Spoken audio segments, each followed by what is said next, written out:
We are live for a brand new episode of Before the Cape, where we start talking about Lord of the Rings right before going live. And maybe it'll continue after this. Who knows? We'll find out. Well, let's get into it. Welcome to the Dingus Den.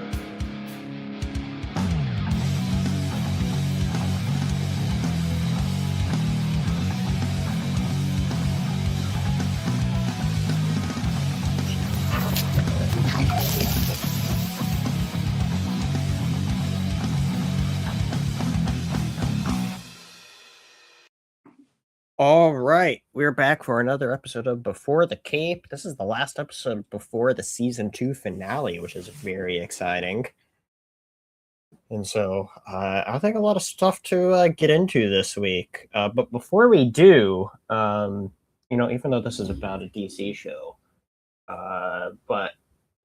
is it really? I mean, I know, right? I was about to say that today was Free Comic Book Day, or also some comics are now called Comics Giveaway Day, which is the same thing, but because comic books companies are petty and have going through different distributors, that's why you see two different things. It's the same thing this year, though, but I got my freebies this year since it was Free Comic Book Day today.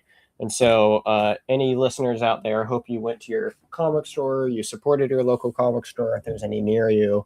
Always a good day to celebrate comics, as these essentially serve as a bunch of free previews you can get, or sometimes the things I like about why I always get Marvels is they have like little like story nuggets that are like only indies that help set up little tie-ins and stuff. So or upcoming things that come out and whatnot. So, but anyway, special day in the comic world is it's always the first Saturday of May, and always a day where usually I say I spend too much money, but I didn't do as much as I have in the past. I spent a ton of money last week. Last week? Wait, what did I do? Oh. You had like, I don't know, 30 comments or something. Yeah. dang. We shouldn't talk about my You had to go rob a Luther Core truck to what sell off some stuff on the black market to then buy all these. Right. That's definitely what happened. And so got all that stuff coming out. Anyway, some kryptonite. You got to get that money somehow, That's true. Yeah. Get the dough. So, if you like what you see here, make sure you hit that like and subscribe button. Always a great time, not just talk about Smallville here, but also I do a bunch of other comic content here on the channel, from reviews. Also got I actually got an exciting interview coming up, so keep an eye out for that, as well as Is it the one that I think it is? The one I've talked to you about, yes. Okay. Yes. So stay tuned, everybody, for all the exciting shenanigans to come out of that. So, but yeah. Without further ado, I don't think there's too much else to go over until we before these episodes. I don't think there's anything else. We already had our Lord of the Rings talk beforehand, so we got out of the way. Get out of the way. We were a few minutes late today or tonight, so we could intentionally get out of those before this. It's not our fault. You were the one that was distracted by Sonic the Hedgehog and.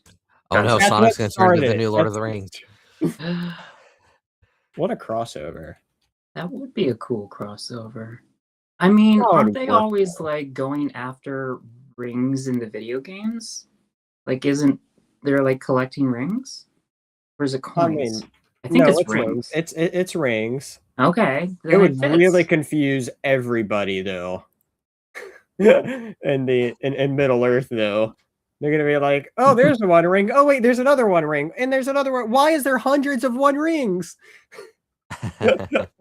I mean, Sonic would just understand, like, once you take something and you make it not rare anymore, then no one will want it, I got to be the mediator. We got to accelerate to the episodes. Oh, okay. No, I'm kidding. I mean, Sonic the Hedgehog is all about speed, and this episode had a lot of. Yeah, it was very freaky too at the beginning. It was freaky. I didn't know I was getting into a horror episode, and it was watching during the day. It was a bad thing to watch in the middle of the night when I decided to put it on.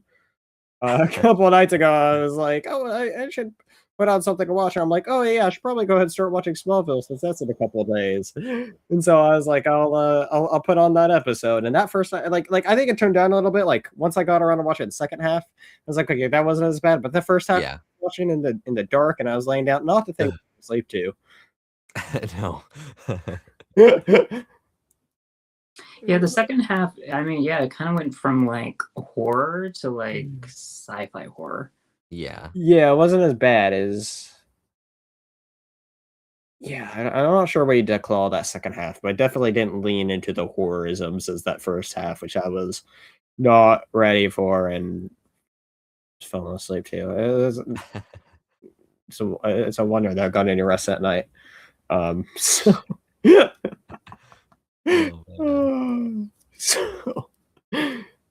But yeah, wonder Lana ever gets any rest. I know. Poor Lana. I thought it was interesting too. Something that I thought of with that episode is we get this big reveal of. I mean, at least I don't remember it being referenced at all before. I don't think that character was referenced at all beforehand, was she? Emily? Yeah, was she? No. Okay. Yeah, I didn't think so. So I found it interesting that it's like it seemed like she has a big part to Lana's past, and so I was like, I found it interesting that it's like, oh, we just now kind of find out something about it. But then as I was also thinking about it, I was like, what way could you would have ever been brought up? Yeah. You know? And so, but it was just weird because it made me think about it because I'm like, well, this seems kind of like a big thing at a left field for a moment. It's odd though that Clark wouldn't already know. Yeah. Because he came to Smallville when he was 3. Lana moved in across the street like 2 years later, I think, when he was 5. Well, not across the street, across the pasture.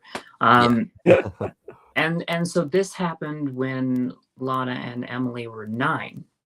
So I mean, Clark, definitely was probably like kind of isolated. Like maybe he wasn't even going to school, but yeah, I mean, I think they alluded a little bit to something about that in. I think it was in the second episode where we got a really good moment with him, talking to Martha there, and it could be something to do with that. Not to jump too far ahead, but I think the way that the show reads to me is that, like, Clark wasn't really allowed to be out there probably until, like, was it high school they were all in? And so. Well, they talked about in the, like, second episode, that he and Pete and that Greg Arkin kid used to like play together around. Yeah. Oh yeah. But I don't know. Yeah, maybe he still didn't get out that much. I don't know. I feel you, Clark. Maybe those were just played. But also, it does make sense that Lana would like repress this, like, because one, she feels totally guilty. Not just by like survivor's guilt, but also by like she felt like she couldn't save her friend when her friend tried to save her. But it's another case of her like losing someone that was important to her, and again, like first as a 3-year-old and then as a 9-year-old to have really traumatic things happen to you. So yeah. I liked that this episode definitely like talked about the masks that other people wear as well, like not just Clark, that other people have a facade that they show to the public, and they have things about themselves that they, well, like in Lana's case, that she's probably ashamed of and like hates herself for. So, and yet Clark has always seen her through this perfect picture, as everyone has kind of seen her. Like Tina, feeling like Lana's life is perfect. Like, how long have you really known Lana, Tina? Yeah. Well, she does a good job of putting on that persona, She does. Yeah. Yeah. She's a tough cookie. And she can fight now too, so surprised she didn't like slap Emily out of fear, Psh. That is her martial arts is one of my favorite parts of the show.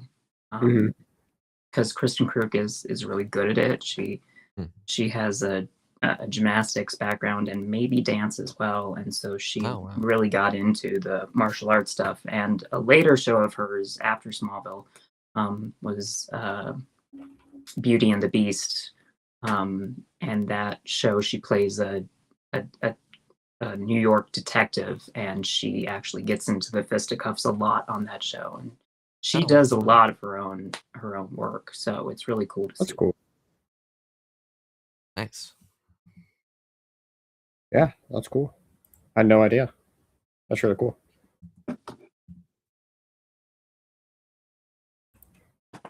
So, I guess let's dive into this episode a bit. Scene by scene here as we do. This opening. What a way to begin. I did like how this scene here specifically, and it does go. This aspect, I think, goes into like the next episode kind of well. These two episodes, I think, felt kind of. I don't know if I want to say the word disjointed from each other because they felt very differently. Like they were different tones. Yeah, they were very different. It's going from one episode to the other. But this one aspect of it, though, of seeing Clark's and Lana's relationship grow here, and I like that sort of like subtlety with it here. And while they're watching the movie, I thought was a really nice detail. So, I gotta say about Chloe, and of course I am very knowledgeable about girls and stuff, but she's like, she's moved on, she's expressed herself with Clark, she's like whatever with Lana and Clark. She's like, I'm good with, I'm done. And then every time Lana and Clark have some kind of expression, it's like she gets all mad at Clark and he's like, is it about Lana? And she's like, no. I'm like, how do you expect to go forward with Clark when you did it just the same thing every time? Yeah, but it's realistic. No, yeah, that's exactly why I don't understand it. You would constantly be saying, "Oh no, it's fine, it's cool, it's all good. I'm past that," and you wouldn't be. Exactly. Which is why I don't understand it. I don't know. I don't know why is everyone so obsessed with Clark. He's kind of a dunce. Well, my sisters are obsessed with him, so I have to watch Smallville in the living room now. So, oh, yeah, it's funny. Well, I guess when you do combine good looks with saving your life on multiple occasions, you do kind of become infatuated with someone. So, you need to take notes. Put life. Take notes. Save. Put myself in front of a bullet. Okay. It doesn't have to be that extreme. Jump in front of a car. Yeah. Derail car. Yeah. That's exactly what we did. Yeah. I don't know, like this is legit like creepy beginning though. It was like Welcome to Derry vibes with the theater and like Spencer, like that's what I started to feel, which is why I got scared. Stephen King crap, I could see that. Yeah. Theater got all dark. I'd be out of there. I would just be sprinting. I know, right? Lean into the morning. Well, that's the thing too. She kind of brushes off pretty quickly the idea that she even saw anything. Yeah, when it was pretty. I mean, someone appears in front of her several times. A movie plays on screen showing them, and she talks to her, and yet she brushes it off when Clark's there. But maybe that's part of the mask that she's trying to act like she's okay. Yeah. I think Kristen did really well in this episode with kind of that that trying to repress but not really succeeding your terror. Like there's a later scene, I think it's either when she sees her in her bedroom and Clark shows up, or she sees her later at the Talon. But she's like kind of like almost hyperventilating through the rest of the scene. Mhm. But yeah, I think she did really well. For sure. Yeah. Well, that's one thing this Oh no, you're going. I was just say one thing that season 2 has done really well is have a lot of these character moments, and it's done it really well, and it allows all the actors to really show off their skills, and I mean even the scene later on, not to jump too far ahead, but Okay. when she has to cry and everything, like it's real, like it's very convincing and everything. Yeah. Mhm. You know, another thing I thought of too is like maybe she just doesn't believe in ghosts, and that's why she didn't want to tell Clark anything. Like I'm one of those people that I'm like, I don't think that's a real thing. But So you don't believe in ghosts? no, No, but I'm gonna Spencer, you better sleep with one eye open tonight for saying that. So I know, right? So, Andrew, you don't believe in ghosts either? no. I don't think I technically believe in ghosts. I do believe in energy and how, like, traumatic events can leave an imprint of energy on things. I believe in that, but I don't know if I believe in any ghost entity that Sure. would have like a Yeah. consciousness. Yeah. It's a really weird thing to think about. I'm just like, that can't be right. Yeah. It's weird. Mm-hmm. Well, I'm weird with it too, because I'm like, I don't believe in ghosts or anything like that. But then when I see it on media at all, it's just like it's terrifying. Like I refuse to watch stuff that has like ghosts and stuff. Like I watch one of the things one of the scariest things I've seen on the big screen. I think this is a big part of where the fear is. Is you remember the Nun? That like seeing the trailer to that on the big screen is like terrifying, and that's all that paranormal crap. And it's just like I don't believe stay it at away from all. that. But yeah. And then Smallville did a really good job of making me think like we were dealing with that stuff for at least half the episode. Yeah. Especially that little jump scare at the Talon when she's locking up and the girl just like shadow plasters itself against the wall, against the door. Yeah. That was scary. Yeah, a little bit. But Clark is like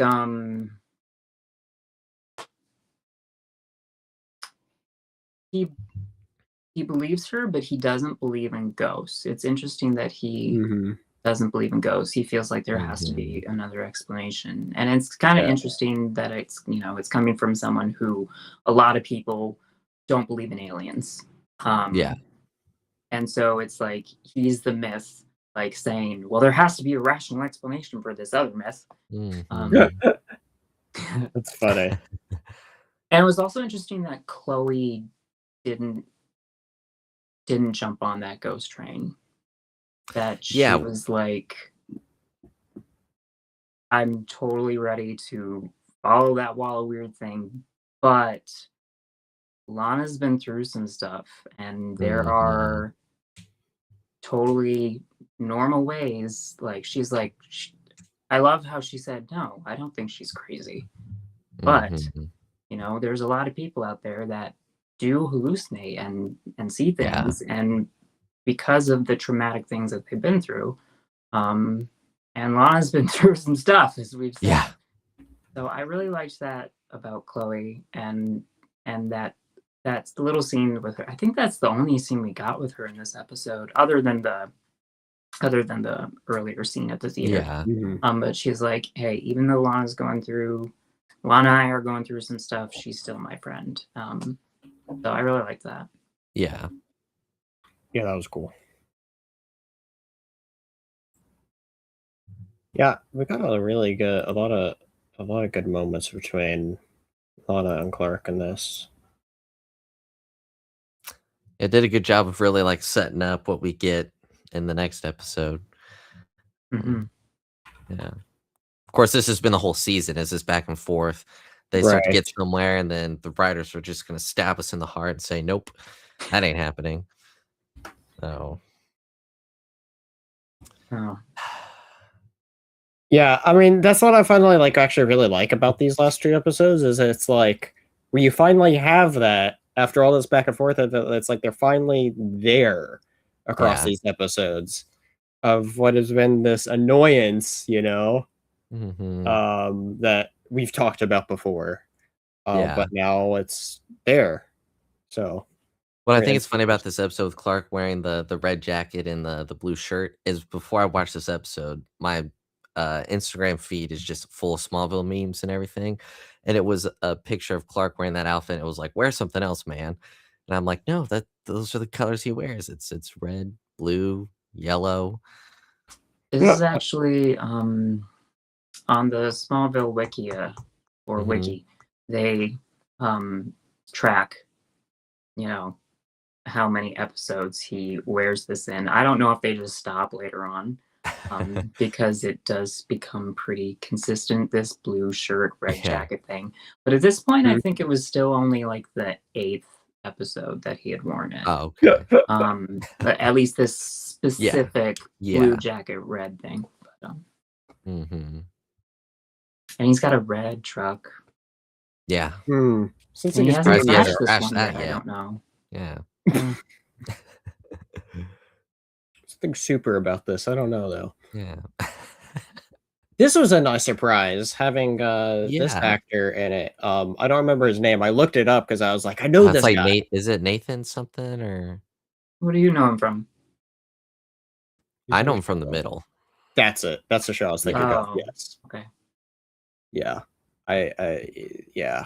I know him from other stuff because it's like because they film in Vancouver, or filmed so much of the shows that I really like also filmed in Vancouver. So there's just Mm. like this rotation of guest The actors. Vancouver Cinematic Universe. Yes, exactly. His name is Neil Flynn. Neil, okay. Yeah, he did a really good job in what's this episode, I feel interesting like. though is we know him from the same thing, Andrew. I mainly Mhm. know him from the middle, but then when I looked up what he's known for, the things he's known for, that's listed on IMDb, I'm like, okay, I haven't seen 3 of these things, and the one thing I have seen, I certainly don't remember him in that. Let me go to his IMDb real quick. Alright. I will say, and maybe I'm just biased because I like know him before seeing him in the show, but I feel like he was one of the better like guest stars that we've gotten. We've had a lot of good ones though. No, we Yeah, have, but yeah. he's definitely been a highlight. I felt that as well, Andrew, and I was kinda Mhm. thinking I think that's a good point, though, is I don't know if there's this bias of really knowing, having that sense Yeah. of familiarity and kinda already knowing, like, "Oh, yeah, that person can act." Yeah, right, exactly. Yeah. Especially when someone is a good at playing the different roles, because like some people you like become so attached to a specific role that they've been in, or they Mhm. can only play things in one way, like Hugh Grant. I'm not knocking him. I think Hugh Grant is great, but he I mean, plays there's the a same lot of character great in every actors single that one. are extremely one note, and I won't say, see, even Yeah. some of my favorite actors are kinda one note, and I won't, Yeah. lie about that. So, And some people are definitely like their role in something is so impactful, either in a good way or a bad way, that you see them in something else and it's like I can't detach. yeah. I mean, we see that with a lot of, a lot of people, That's how it happens. Be careful to not get typecasted. That's what I love about Bryan Cranston. I don't know if you ever hear how he talks about how he chooses roles and things, but he intentionally doesn't want to do Yeah. anything like what he's done before. Hmm. He hasn't really I like the way he approaches all his acting gigs and stuff. So if you never Yeah. listened to any podcasts with him where he talks about it, you definitely go listen to. go listen to something with him in it. He's a great actor. Anyway. Yeah. So as you were saying, Ian. Yeah, this guy was good. Yeah. It also makes me Especially- wonder too, how many we should go back and look through all the guest actors we've had so far. Oh, that's something especially- we should do. Favorite. I was thinking. I was gonna say the finale. That'd be good for the finale. I was about to say, 'cause depending I on how was many there are thinking, this like, I season. think we're gonna have to drop what meteor rock or kryptonite Right. power we would want, Yeah. because like seriously, this season barely had Yeah. any Yeah. kryptonite. They used it all episode. up in season 1. Well, good I mean, thing this is technically was a meteor freak episode. It was like an Astro Boy type thing, you know. Yeah, like she had super speed. Yeah. She was like literally grown with like refined meteor rock as Mhm. part of the process. But it like wasn't like the typical thing that we got from season 1. no. It's like, oh, we have to explain how this happened, and oh, this is Yeah. gonna happen this way. Like this season has done a really good job of like still having that be part of the show, but not have it be every single episode. Right. I agree. Yeah, no, I was thinking about it today of being like, oh yeah, we need to figure out exactly all of what we're going to be doing for that. Right. I think Favor's guest actor might be a good one. Mhm. Maybe. Well, we'll have to go back through and like see how many are specifically, I guess, in the season, unless we're wanting to encompass everything we've gone through. But we'll talk about it. We'll figure it out. And so, we'll see. But yeah, Neil Flynn in this though was a nice surprise though. Mhm. And we all know also if we do the guest actor, everybody has the same number 1 there. So I feel like also to a point too, it'd be like theoretically everybody would have the same number 1 if we would do that this season. Another thing I just thought about. Anyway. Oh yeah, it took me a second. Well, okay. I feel That's a okay. Debate for another episode. You Leave it know for the that finale. That'll all be good for the finale. We'll see. I mean, we could do top 3, but yeah, I don't know if that person would be on mine. Wow. Okay. It was a very important thing, but it was also quite small. Hence the name Smallville. True. I'm here all week. Yeah, we'll figure it out. And, we'll make a note. We got a lot of good Luther stuff in this episode. Both episodes, really. Yeah. But yeah. Oh no, that's the wrong chat. Sorry, I was noting it down so I don't forget to talk. He was about looking at the Sonic and Godzilla comic again.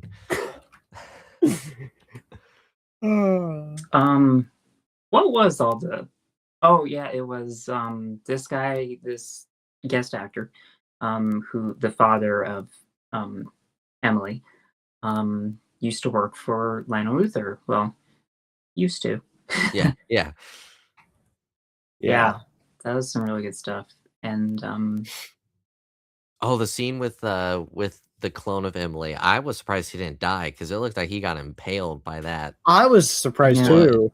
Yeah, I thought he got killed too. I did but, too. I was like, well, I mean, I All heard right. him like they specifically put on the soundtrack that he's like going, so it's like, okay, he's not. She didn't kill him, which yeah, good, because that's right. extreme. The episode is dark enough. We don't need that. Yeah, but also it's like, okay, they did that, so that means he's not gonna be killed. Mhm. Otherwise, there wouldn't be a point. Right. But it was still a pretty, dark scene. Like, speaking of guest actors, the little girl, the girl who played Emily, Yeah, Yeah. like, she did a good job. frequently kid actors are, not that great, but yeah, she did amazing. Yeah, she was good at being scary, is what she was. Yeah. So, yeah, freaked me out. I really wonder how they worked with her, how the director worked with her to Yeah, tell her about this role and what she's supposed to be doing. And The director is James Marshall. well, whatever they did, it worked. So Mhm. Yeah. Person done. And it's also just another really tragic story. Like they have not been pulling punches with like the kids No. this season. Like this girl, like this girl finds out that she's not who she thinks she is, that she's being lied to and used, and she just doesn't understand, and she doesn't know how to cope because literally she has not grown up. Yeah. She's just been in this stasis. And Yeah. I don't understand what exactly happened about did she escape? Is that what happened? Like she escaped? Because otherwise, why would you risk like bringing this like clone child who, by the way, look is a clone of your daughter. Yeah. So people who know you, I guess he did move. He So they did, wouldn't yeah. know. But still, Yeah. like they know she has powers. Like Yeah. so I think he did she probably escape? thought, I don't know if part of it was like he almost started to believe that that was his daughter, and that's why maybe he did take her. But I don't know. It is possible that Yeah. because like why would he even try to like plant these memories about Yeah. who she is? Like the whole point of the project is, as far as I can tell, the whole point of the project is being able to clone somebody. Mhm. But They is it wanna also clone to see? Clark, Oh, geez. like I in the mean, Superman movie oh, special. geez. Well, What we if? all know what's happening here, right? Lionel's looking into this cloning technology. Lionel dies, and then somehow Lionel returns. And yeah. Okay, you're going Uh-oh. the same route as I was thinking, but I was thinking more about that they would clone Clark, and we would get a Clark with two A's. Ah. Ah, I see. I mean, Yeah. no, that would that yes. I mean, as far as what would actually happen if they do get into that like later in the series, that's the that it makes sense, as far as like what we see the origins of is it Superboy who's that way. One of the super people was genetically engineered that way. So, but yeah, it's there. I mean, I Yeah. guess I like the sort of long-term setup when you think about it that way, which I I do didn't think too. about before. Of like that is a big Luther thing later on, where Luther tries to clone his own Superman, and so Yeah. yeah, Well, and it's no surprise to me that Luther hires someone for a project, and then once they're successful, he's like, "And you're done." You know?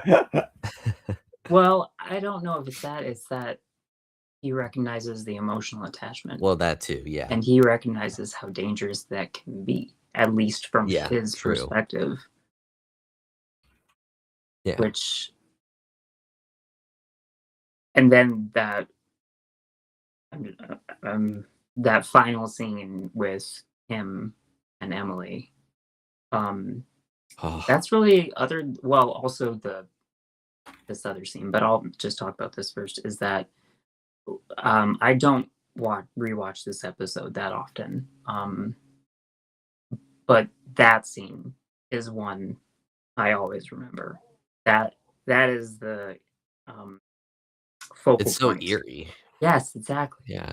Just like having like Lionel Luther having a little imaginary tea party with this um, child that he is,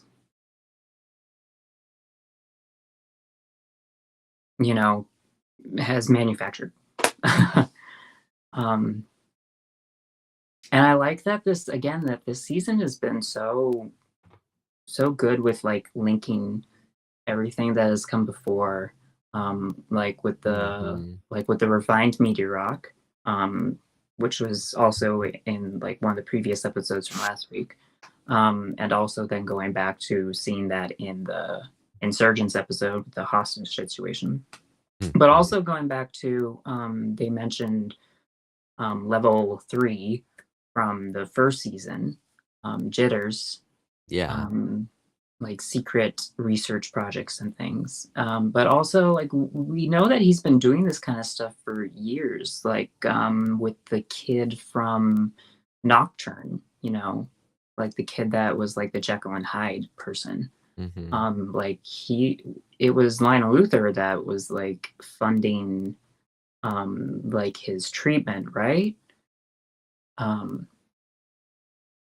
So yeah, it's just like Lionel's been doing this for a long time, and it's just cool to see all these things, you know, piecing together. Yeah, I agree. I feel like saying all that come together is pretty neat.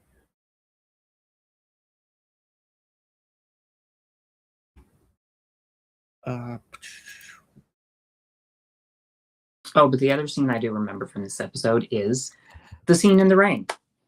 Yes. That was a cool scene, especially when Clark saw her running with the super speed. I thought that was a cool scene. I like he sees the, you know, sees things slow and Yeah. Seeing But the also rain. that Yeah, that's like crazy. like he was turning and watching her, and she's like locking eyes with him. She's like, how is he doing this? You know, yeah, right. like how is he moving as fast as I am? Yeah, that was a really cool moment there. But whenever I think about, well, not whenever I see scenes like that where like they're in this like heavy rainfall, I just think about how cold the actors must Yeah. be.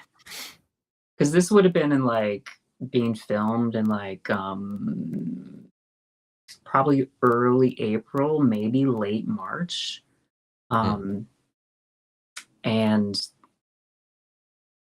yeah, and when they do scenes like that, like, you know, like rain does not show up very well on camera. So they like really push the water through these overhead shower things basically. So yeah, the actors suffer a lot for those scenes. Yeah. And for this scene Oh, that you brought up where she gets pushed in, where Lana gets pushed into the water and into the river, I read that they actually could not do any of the stuff in the water in the actual river because it was so dangerous. So they like put Kristen in like this harness to like show her getting like pushed off, but you know, she didn't fall into the water. I see. And then they filmed the rest in a tank on a studio. Yeah, as I was gonna say, that water is That makes gushing. sense. Yeah. But why did Lana sink? Like, Yeah, that was one thing I wondered. Like, why did just she sank sink to the and bottom. not? Yeah, there was like nothing there. I was like, Like, maybe it makes shock. sense to me why Clark would sink. Yeah. But why wouldn't Lana? And why did Lana? That was weird. Yeah, I don't know. She is carrying rocks in her pocket, obviously. Of course. Meteor rocks. Yeah. Yeah. As one does, you know. Chunky, heavy, chunky rocks, obviously. The only explanation. Or she just, you know, before, as like a kid, you would have like a lot of change that you would carry around. So maybe she just had a lot of quarters or something. Oh, yeah. Yeah, right. Maybe, who knows? She just come from the, no, wait, she didn't just come from the town. She came from the Kent's house. Where they left her alone when this psycho child is like zipping around and can get through like locked doors and things. And she even was like, "Oh, I'm just thinking, I'm just seeing things," because there was like the window and everything, like the door open or whatever. And she's like, "Nah, it's fine." And then she sits down, and the girl's there. I'm like, I would have a heart attack and die. So I liked how that scene was filmed because, like, usually I don't like the way they do like particular fake outs and then jump scares, just like the way they usually frame shots. And then they usually like put a dun on the soundtrack, which they did do a couple times in this episode. But with that in particular, she gets freaked out by the shutter against the window. She goes back and she sits down, and the camera like follows Yeah. her, and there's just the little girl sitting there in Yeah. the frame, and they don't like change anything, do anything. You know, Mhm. it's just like she's just there, and Yeah, it I was thought they good. filmed that really well. Well, even like when they go to the basement in the dad's house and they see the clones and the scare of like the clone opening her eyes, I was like, get Yeah. out of that basement. Speaking How did of they what change fast? Is what I want to know. what? Well, because when the cops went to the basement, it was Oh gone. yeah. Well, Lionel So, had people. he did it fast. His team of specialists, I guess, can Team work specialist fast. from Metropolis, yeah. Yeah, Moving makes sense. specialist. We got Yeah, a The whole new, moving moving company. specialist. yeah, Yes. whole new kind of specialist that we Lex haven't doesn't have seen. access to them yet. Yeah. Right. Secret moving specialist, the Yeah. highest tier of specialist. But there's at Oh, least man. 2 more clones. Yeah. That we don't know what's happening with them. Maybe Lionel's creating a little superpowered army. Yeah. Called the Emilys. Sounds like a Named band. after Emily, yeah. In case you couldn't quite catch it, you know. Well, you see, there'll be Emily 1, Emily 2, Emily 3. Just gonna keep on going. And just think about that. Like, and also that, like, speaking of just kind of like brushing things off, I feel like they kind of brush things off at the end of this episode. That they're like, oh, well, the police are still out looking for her, and it's Yeah. well, I hope she's okay. Like, she literally tried to kill you like a day ago. Why do you think she's gone? It's true. She Right. does just kind of leave. They were Mhm. like, "Oh no, Emily, come back." You tried to kill me. Come back. Yeah, oh darn. She can't hear me. Come try to kill me again. I need to know you're okay. Oh man. That's obviously what happened. Obviously, their Of course. mindset. Yeah, who knows here? Lionel has a whole tea party set up for there. Yeah. Yeah. Lionel's tea party. I Lionel's wasn't tea invited. party. I drink Aw. tea and I wasn't invited. And now we know why Lex has so many grudges against his father. It's because he was Yeah. never invited to his tea party. Darn. To the famous Lionel tea party. I did really like that line from the episode that Lionel was saying, "Oh, you know, I've always treated employees like family," and Lex is like, "Oh, that must be why they're all so loyal." Yeah, that was great. Oh, it's funny. Yeah. This episode does just kind of end. Mm-hmm. In the best way, though. Yeah. Yeah. We'll see what happens as far as all this goes. I did also really like that last scene with Clark and Lana. Oh yeah, his birthday.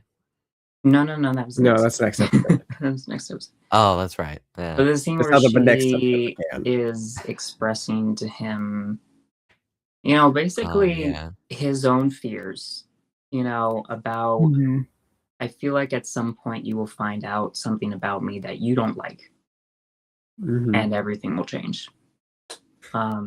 Which I feel like, you know, that's something we all deal with, you know, that we all have parts of ourselves that we are worried what people will think. And especially when it's someone that's really important to us, yeah, that can have a huge effect.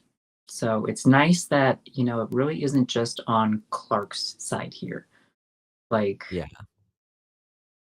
And like, he wasn't like, you know, like lamenting on any of that in this episode about his own origins. Except for the part where he told Emily, you know, I'm different too, you know. But yeah, it was really nice to see like that opposite side of someone that is feeling the exact same thing he's feeling, which means that he is not as alien as he sometimes thinks he is. You know, he's just like everyone else. except he can lift tractors over his head. Yeah. But other than that, Oh, y'all can't do that? Oh, okay. Oh, Oh, yeah, it's a normal everyday thing. yeah. Obviously. Yeah. Uh, Spencer, go demonstrate for us, Yeah. yeah, Spencer. I mean, Spencer already does have a superpower. I have a thing right here, right? Do I have a tractor? No, I don't. No, but that superpower that you told me about the other day, I told you about a superpower. your mustache. That's my deep dark secret, not a superpower. You're not supposed to say anything about that. Oh, Wait, okay. Spencer has a mustache? You're not supposed to say He anything. must ask us a question. All right. Oh God. You're right. I do have to, Andrew. And that is who's your superstars for this episode?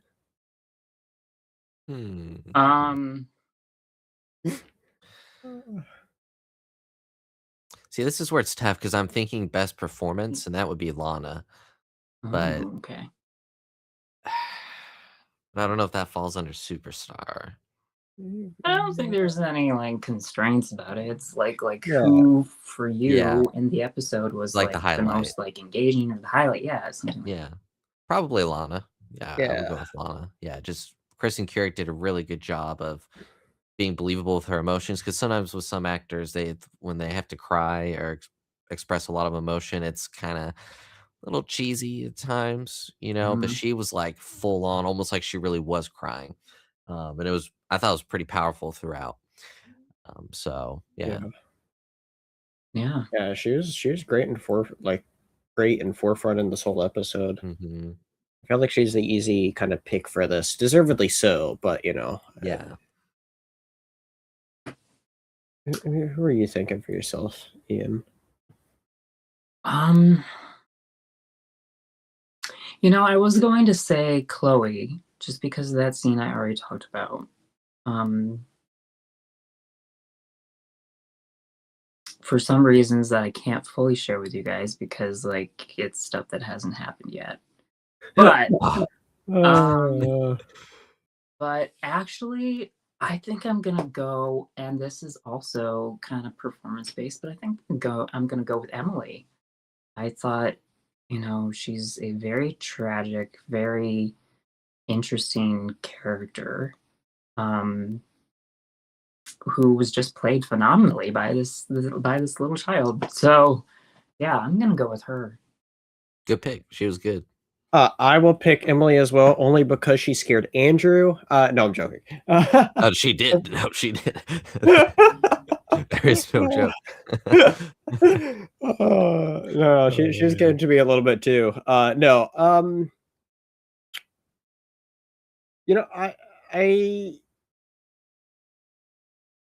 I know he's always the easy pick, but something about Clark to me stood out in this episode with him being.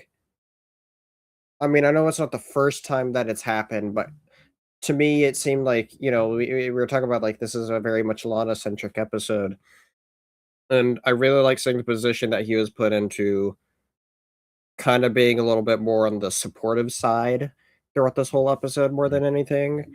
Yeah. And that sort of switched it out to me, and just the versatility of his character is always I mean, obviously, you get a wide range with the main character, but I just Clark, I think, stood out in this episode with, like I said, being that main sort of supportive person throughout this.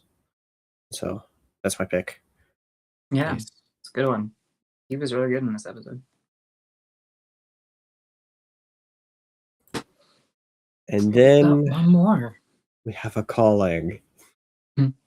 The day is coming. Somebody call me. Yeah, we got get the scientist back. Dr. Walden. Dr. Walden. Who was I feel like he just basically Clark got download from the Kawachi cave wall. Yeah. And Dr. Walden almost got the same thing, and it's like he and the Kawachi cave stuff like were not like compatible like operating systems. So like Mhm. he got all this information, but it's like corrupted and piecemeal, and also like overloaded his system. Like he literally had to like reboot. So I thought that was pretty cool. Yeah, this episode raised a lot of, what do I want to say, like, questions of just like how this Mhm. cave fits into the whole overall story, because it's like, obviously the significance of what this cave is, and obviously we know it has all this important stuff with it. It's like it's not part of your typical, like, what I think of your typical like Superman origin involved with it, right? Mhm. And so I'm just something about, like, I know it's been there time and time before, and I know the first time that it kind of came up, I like dismissed it being like, well, it can't be that big, even though there's things with it, right? And then we're obviously seeing it become such a bigger thing, and it's just like, I'm curious to see what this Smallville addition or change is. Yeah. Um, Well, and Lionel has a cave now under his yeah, Mhm. possession is what I was looking for. the plays between Lex and Lionel, all these Yeah. episodes. Whenever Lionel shows up, I'm like, what did he buy now, or what did he take from Lex now? Yeah. What's next? Is he gonna take Helen from him? I don't know. Lionel was being a player this episode. Yeah. Yeah, he was It was a little I weird. feel like he was in more scenes than Clark was. Probably, yeah, because he had the whole thing with Chloe with the Yeah, he Yeah, had a he lot going on. he had yeah. scenes he had scenes with Chloe, he had scenes with Helen, he had scenes with Lex, he had scenes with Mhm. Clark, he had Yeah. scenes like he had scenes with everyone. Um That scene with Clark was so- pretty good because he was a lot like Lex, where he was like, "I know you know what this is," and Clark is like, "I don't know." I feel like he's also like this is jumping all the way to the end of the episode, but um like Dr. Walden like gives Lex and Lionel this information that Mhm. Clark, Mhm. this thing that I'm telling you is Yeah. Clark. Like he is the last son who is said to rule this planet. Um and so, Lex takes this information, and I'm like, I feel like part of him like really believes it, because like as you were saying, Andrew, like Lex has continuously, especially as these past few episodes, has Mhm. been with Clark, like playing it as, I know you're not telling me the truth, but and it's kind of like what Lana and like Helen were talking about at one point in this episode, is like, how much are you willing to be okay with letting this person have their secrets and not having that part of them, versus not having them in your life at all. And I feel like that Mhm. is like Clark is that for Lex in a lot of ways, that he's decided, okay, I'm going to stop constantly like accusing him or questioning him or anything like that, and just kind of be there and like accept that he's not telling me everything, but when he does, or when the truth comes out, I will be there. Yeah. But it's because like he has this emotional attachment and connection to Clark. Mhm. But Lionel doesn't have that. Lionel Yeah. has shown time and time again that like human connection is a weakness. And like he Yeah. even said in the previous episode where that guy's like, this is my daughter, and he's like, no, she's not. She's Luther Core property. Yeah. Like he is cold. Mhm. And Yes. so him getting the same information and what he will do with that is like, Spooky. yeah. Mhm. No, he's a fantastic antagonist, that's for sure. Oh, yeah. Definitely one of the best parts of the whole show. So Mhm. good. Oh, something I did want to ask you about, Spencer. You were mentioning this earlier about like how the Quacha Caves and like are like you're coming up against stuff that you haven't seen with other origins and stuff. Mhm.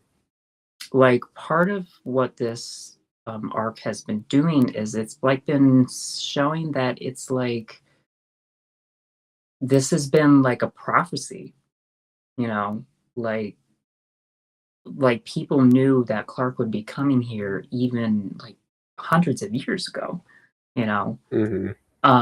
So has that ever come up in any of the Superman comics that you know of? Like his arriving on Earth was preordained? Not that I know of. Um, no, the only DC thing I can think of is there's like a weird uh Batman kind of thing, but this was a story arc done after this was, happened when his return after he died from Final Crisis. But that's the only DC thing I can think of that's remotely like this. Okay. But as I've also said a lot before, is I'm not familiar with a lot of the Superman stories. Obviously, that's something more I'm trying to get into, but at the same time, show does a bunch of liberty, so I have no idea. I'll have to look into that. And maybe before next show, I'll remember to look into it, and we can touch on it again. Mhm. Also, we got Cole Cast in the chat. What's up? Hey. Says cool show. Lionel Luthor is good in Gremlins 2. Is he in Gremlins 2? Oh, I didn't know he was in Gremlins too. Really? Interesting. Well, I that's didn't another know. thing about Jonathan Glover's. Like we were talking about, like people that can play like such a myriad of characters, and that is something that he has done. Like he's really good at that stuff, especially being someone that comes from the theater. So he just has that training to Yeah, be able to embody all these different characters. Yeah, and he does it well. it's true. Yeah, that's really interesting. I feel like his hair has gotten even better as the season's gone along. Like, a whole other character that we just haven't even talked about much I know. recently with him. I need to change my superstar from last episode from Lana to Luther's hair just because. It could easily be this episode superstar since he was in it so much more. It's got to sweep. It's got to do both. So. The Lionel Luthor hair sweep, obviously. Of course. Oh man. What do you think he does with his hair once he cuts it? Like, does he donate it somewhere? Does he keep it for something? What do you think he does with it? He cuts it. Definitely doesn't donate it. Like that's. That's not a lot of like, I know I wouldn't think he would either. I was just trying to say of like, what would he do with his hair though? Okay. Had a really weird thought. What a side topic. I know, right?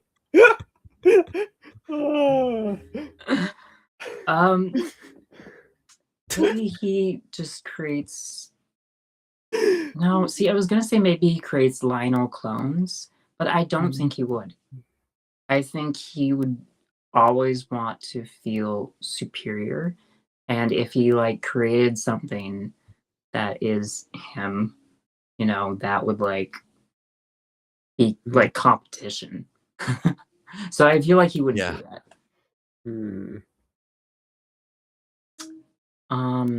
Well, if you ever meet Jonathan Glover, maybe you should ask him. What a question to be asked. I can't imagine the reaction.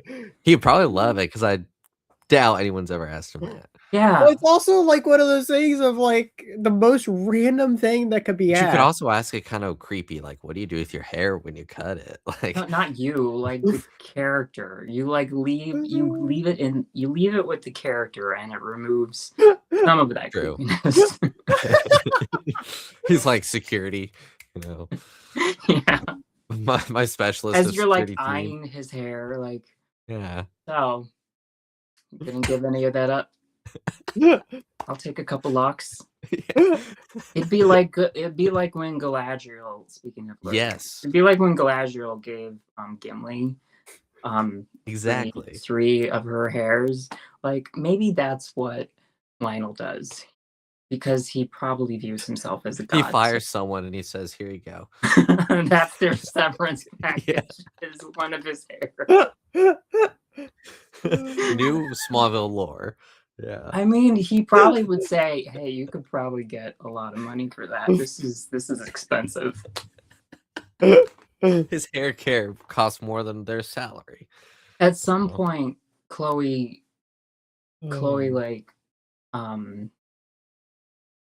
like made some kind of comment towards Lionel, and like saying like his pants like cost $1,000. I'm like, Oh, oh yeah. no, they would No. cost way more than that. Yeah. Yeah, who knows? Anyway. Back to this episode. I loved the scene here. This scene that I have pulled up, the birthday scene that you alluded to earlier, Andrew. This is, I think, one of the best parts of, actually, probably not just this episode, honestly, probably the whole season, to be honest. I love this whole moment here. Yeah. Wow. And it almost felt like the end of an episode, too, because I'm so used to seeing Lana and Clark together in the Fortress of Solitude at the end of an episode. Mm-hmm. Yeah, I wasn't. It was good. It did throw me off for that to lead into an intro. And it's interesting here, too, of like how much later this intro happens, too. It's like 4.5 minutes in the episode when the intro happens. Usually it's like 2 minutes, you know? Usually it's one scene before the intro, it seems like, instead of two. Yeah, because it's usually like some action-y thing that kicks off the story. Which we did have the thing with Dr. Walden. But yeah, then this is very much a character moment. Yeah. And it definitely felt like they were supposed to like kiss at the end of the previous episode instead of just, you know, like holding hands and staring longingly at each other. But I don't know, you know, maybe that was the plan, but maybe they just decided that ending, they really didn't want to end that episode because, like, as you were saying earlier, Andrew, like the tone of these two episodes is very different. Yeah. And so maybe they didn't want to end that episode with a kiss because if it was going to happen, yeah, it should either happen at the end of an episode or the beginning of an episode. Because it's a big moment because this is actually the first time that these two characters have kissed. Now, I don't mean that the first time those two actors have kissed on the show because it's happened multiple times, but this is the first time that both of them are completely themselves. No one is a shapeshifter. No one's under the effect of red kryptonite or crazy flowers. Yeah. So that's funny. Yeah. So yeah, this is a big moment. Yeah.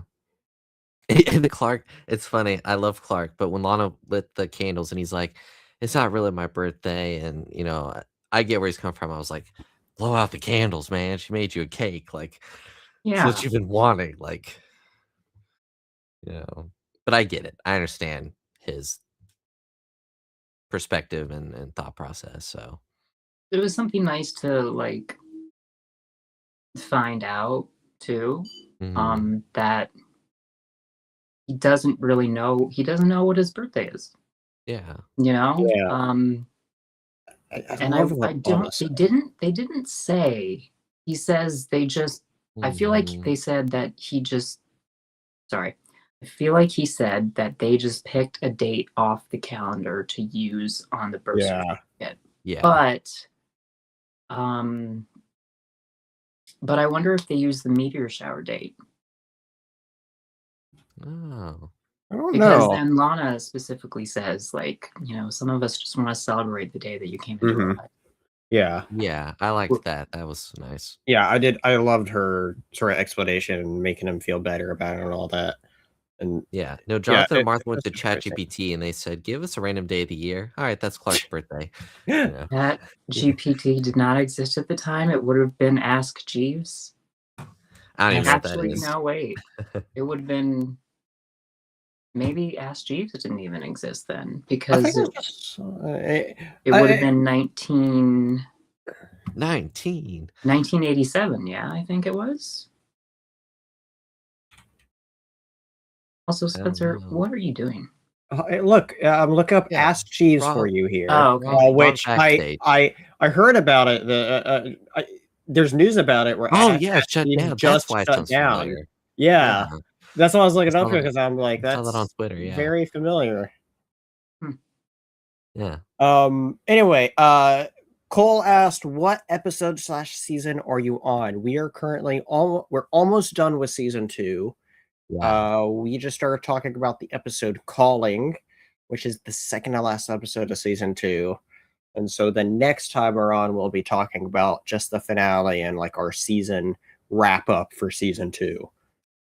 And so we typically crazy. do 2 episodes per 2 episodes per show. I was about to say 2 episodes per episode. I'm like, that didn't sound right. 2 episodes per show, but certain episodes such as premieres, finales, or any episode that deserves to be stood on its own, we'll do on its own. We'll do us just that one episode. And so with this, it's my first time watching it. That Andrew over there, it's his first time watching as well. And then down below us is Ian, who loves the show, and he's been navigating. He's a veteran. It. Yeah, I know everything that happens, and I know how upset you guys are going to be next week. Oh no! Well, no, not next week because we're not going to be here next week. It's going to be a week after. Oh, it is. Yeah. I'm sorry. It's all right. I'm at. Well, good thing you told me. I would have shown up next week. All by myself. That would have been funny. He would have been like, Spencer, what the heck? Okay, but also specifically about this scene, I'm really excited for you guys to be able to watch the bloopers, the blooper reel from this season, because it is really funny. I did. I paused it when I didn't recognize some of the scenes, but I did watch it up. It's hilarious. Did you see the ones from this episode then? Yes. Okay. Yeah. I was dying laughing. It was great. I think it was like Kristen can't get the candle lit, and she's burning her fingers. Yes. And then they're holding that cake right below their chins with the fire, and they're like, "This is really hot." Yeah, it was great. Yeah. Oh, that's funny. Okay. Cole saying, "I watched when it was still airing on CW." Yeah. Oh, nice. That was before Spencer and myself's time, so just a little bit. Yeah. Anyway, how old were you when the show ended? It ended in 2011. I was 6. Okay. Yeah, like what time of year is always how I think of it, right? Because it's always it would have been May. So that I would have just been 6. Yeah. Okay. Yeah, so I've been 7.5 then. Yeah. But currently, as we're watching, the show is still airing on the WB on I think Wednesday nights. Nice. Yeah, you didn't watch, but you know. Of course I know. Of course you know. Of course I know. I love this show, guys. I'm loving it even more rewatching it with you guys. Because they're as I've said, there's so much I've forgotten because I don't rewatch these seasons that much. It's just been so good. Yeah. Well, and that's why I like doing this show is I'm sure I would love the show outside of the podcast, but I look forward to talking about it with you guys. So I'm like, all right, watch Smallville. I love these episodes. I'm like, then I talk about them. It's it adds to the love for me. So I'm like, it's crazy to think that we're already almost done with season 2. Almost there. Almost there. Yeah, it's crazy to think that I was literally just thinking about that earlier today, Andrew, being like, wait, we're nearly done with season 2 already? And I'm like, it feels like we just started it. I know, it feels like we just started it and that we're already a fifth of the way done just about, and then when you get into it, and then you realize when we actually start, it's like, oh wow. Holy crap, that amount of time has gone by quick. Yeah. Crazy. We're not used to these 20 episode seasons, Yeah. No, and this one was 23. Yeah. Which is either, I mean, several shows did start to have like 23 episode seasons, but I wonder Yeah. if this one actually was 23 because, like, as we talked about like before with season 1, it was only 21 episodes. And we were wondering, like, maybe that first episode of season 2 was like a holdover. Well, there was one that I believe is Jordan who commented saying that it was meant to be in Yeah. season 1, and it wasn't the It was first like episode of season 2. It was like Yeah, 3 it or was like 4 or the something like that. I was about to say it was I Oh think it was 3 yeah, or 4, yeah, you're right. There was a Yeah. Redux. Yeah, that episode Yeah. was filmed as part of season 1. Yeah. Right. Yeah, because I remember watching it going, mm, That probably is why that there's 23 this season, but I'm pretty sure there's 23 next season too. We'll look into it. Anyway, we've got 2 questions. Cole asks, who is a better Lex, Rosenbaum or Holt, or Nicholas Holt? A tough one. that's I don't know. Holt is really good, but I'm really liking Michael Rosenbaum. Yeah, they're both great for different reasons. Yeah. I might have a slight bias towards Nicholas Holt right now, just since I watched that movie meant a lot to me. And Yeah, I'll I be agree. honest, and so that would be my answer. But we'll Yeah. see. Yeah, maybe by the end of the Seen that show. movie yet, but You need to change that. it wouldn't matter because like Fair enough, as yeah. you're saying, like Spencer, like you have a strong attachment Sure. to the movie. Like I have a strong attachment to this show. Right. Tom Welling is my Superman. Michael He Rosenbaum becomes Superman. is my Lex Luthor. You know, like these people are cemented as these characters for me. And it's not, I mean, it is in a big way because they played them so well, but it's also just because of how like attached I am to the show. Yeah. That like these You are get to my spend a lot more versions. time with him. I would say it's I love Nicholas Holt, but I'm like I said, Rosenbaum is really growing on me. So maybe by the end of the show it'll be Rosenbaum. Yeah, we'll see. Yeah. Well, it's interesting too because for somebody, we're enjoying the similar boat too of where we're still actively waiting to see where both of their stories go. Right? Like we don't know where Rosenbaum's going to end it by the end of the show. Yeah. And we don't know if we're even going to see all of what his character has to offer by the time. What's the new movie called? Is it Man of Tomorrow? Is that what it's called? Yes. Yeah, by the time Man of Tomorrow, which we know he's going to play obviously a massive role in that, and possibly even other future movies beyond that. And so we'll see. Yeah. Yeah, especially if they're, I mean, they've tried this before, but especially if they do try to do a connected universe. Like, it could very much be like Marvel, where like he appears in multiple things. I mean, it already happened. He was already in Peacemaker. He was in Peacemaker, yeah. Oh, okay. Yeah.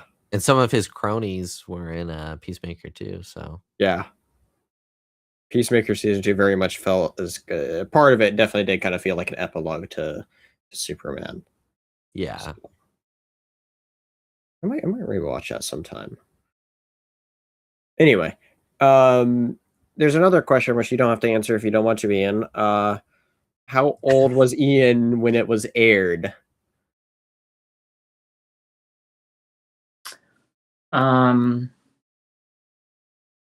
He's like math, huh? Let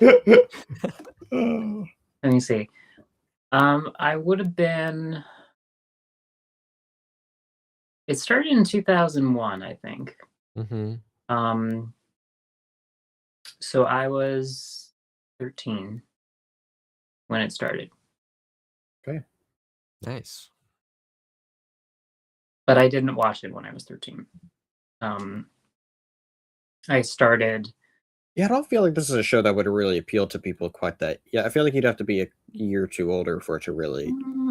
I don't know. I think it definitely appealed to a lot of. What Ian is saying is he wasn't allowed to watch it. Maybe like 1 or 2 years older. Yeah. Yeah. People that were like in high school. I feel like if you weren't at high school, yeah, it would be a hard sell. I feel like. Mhm. But I mean, obviously, I knew about the show, but yeah, I didn't start Mhm. watching it till after high school. Mm. So yeah, but caught up with the DVDs, started watching live during season 7. Then that's when I got to be able to join the actual online fandom because, like, for a Nice. while there, I didn't have anyone to talk to about it with other than my mom, who was watching it with me. Mhm. So yeah, once I joined the fandom, that was really cool. Nice. And then I got to get in contact with and become friends with Craig Byrne, who um, ran Crypt Insight, which was the website to go to for all Smallville news and stuff. Mm.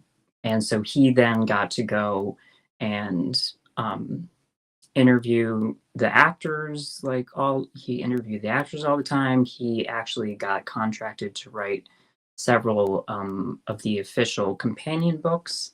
Um, Oh, so nice. he got to go to the sets and stuff. And so, like, I Nice. have several of those books. So I'm excited to get to those seasons as well, to be able to pull out those books because they have like behind the scenes stuff for every episode and like actors Oh, and that's writers cool. commentating. Nice. So I'm excited about that. But yeah.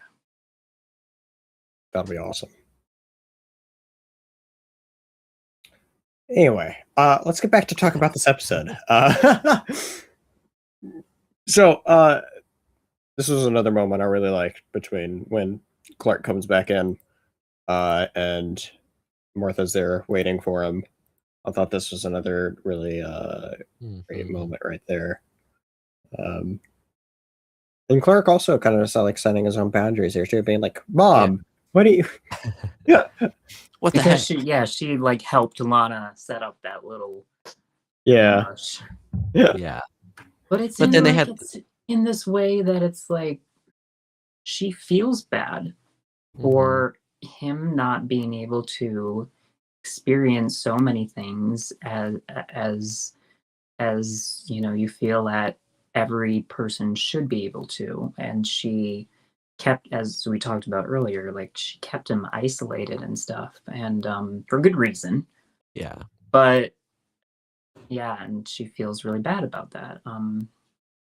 But it's nice that, you know, he's like, don't worry about it. Yeah. And even You makes a could do it with the joke. baby. Yeah. Yeah. So Yeah.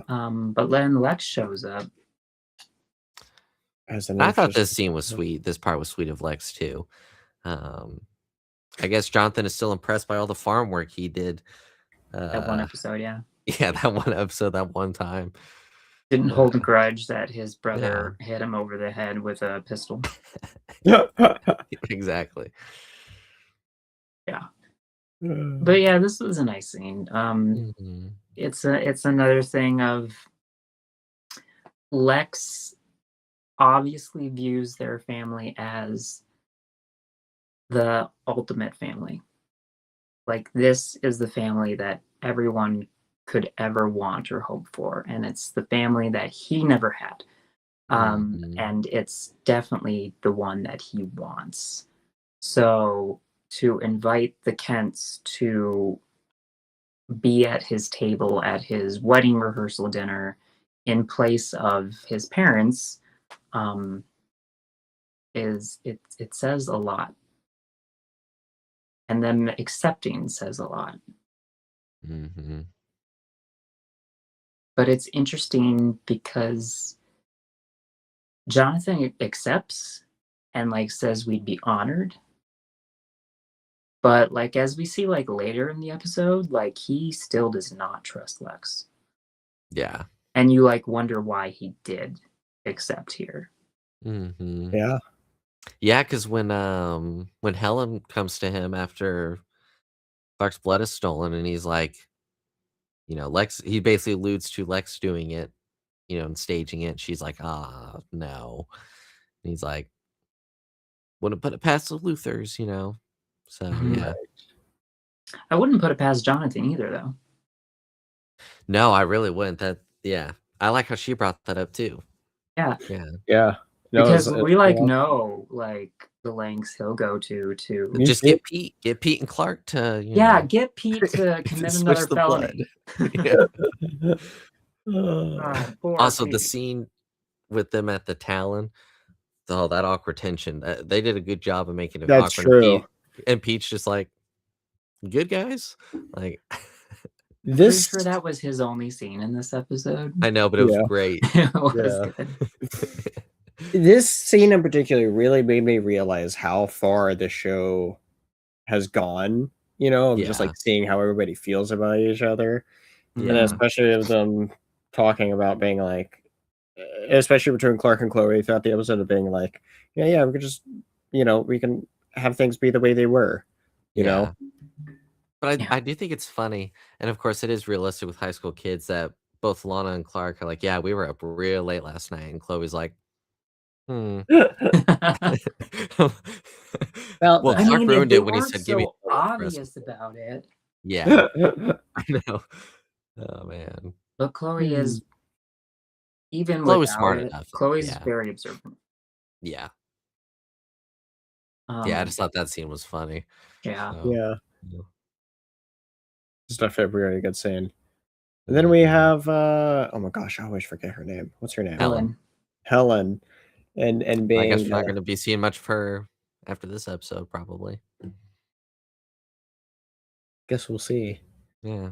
What was that thing though of the joke that Lex made with her being like have a backup career working for the United Nations or whatever or something like Oh that. yeah, Oh, because yeah. she's the seating chart. Yeah. Yeah. And that Which I was didn't funny. realize until I was looking up some stuff later. The seating chart is comprised of because he's like listing off like the colors of like the different people, and there's blue, there's red, and there's yellow. So yeah, another way to do that. I like when they're more subtle about it. Yeah, like no, when that's it's just definitely like when it's just like the I'm sorry, the set for the police station, like the walls were like painted red, yellow, and blue. So I like the more subtle nods that they do like here.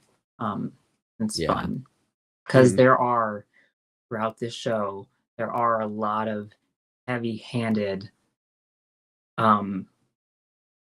obvious name dropping Superman without name dropping Superman things.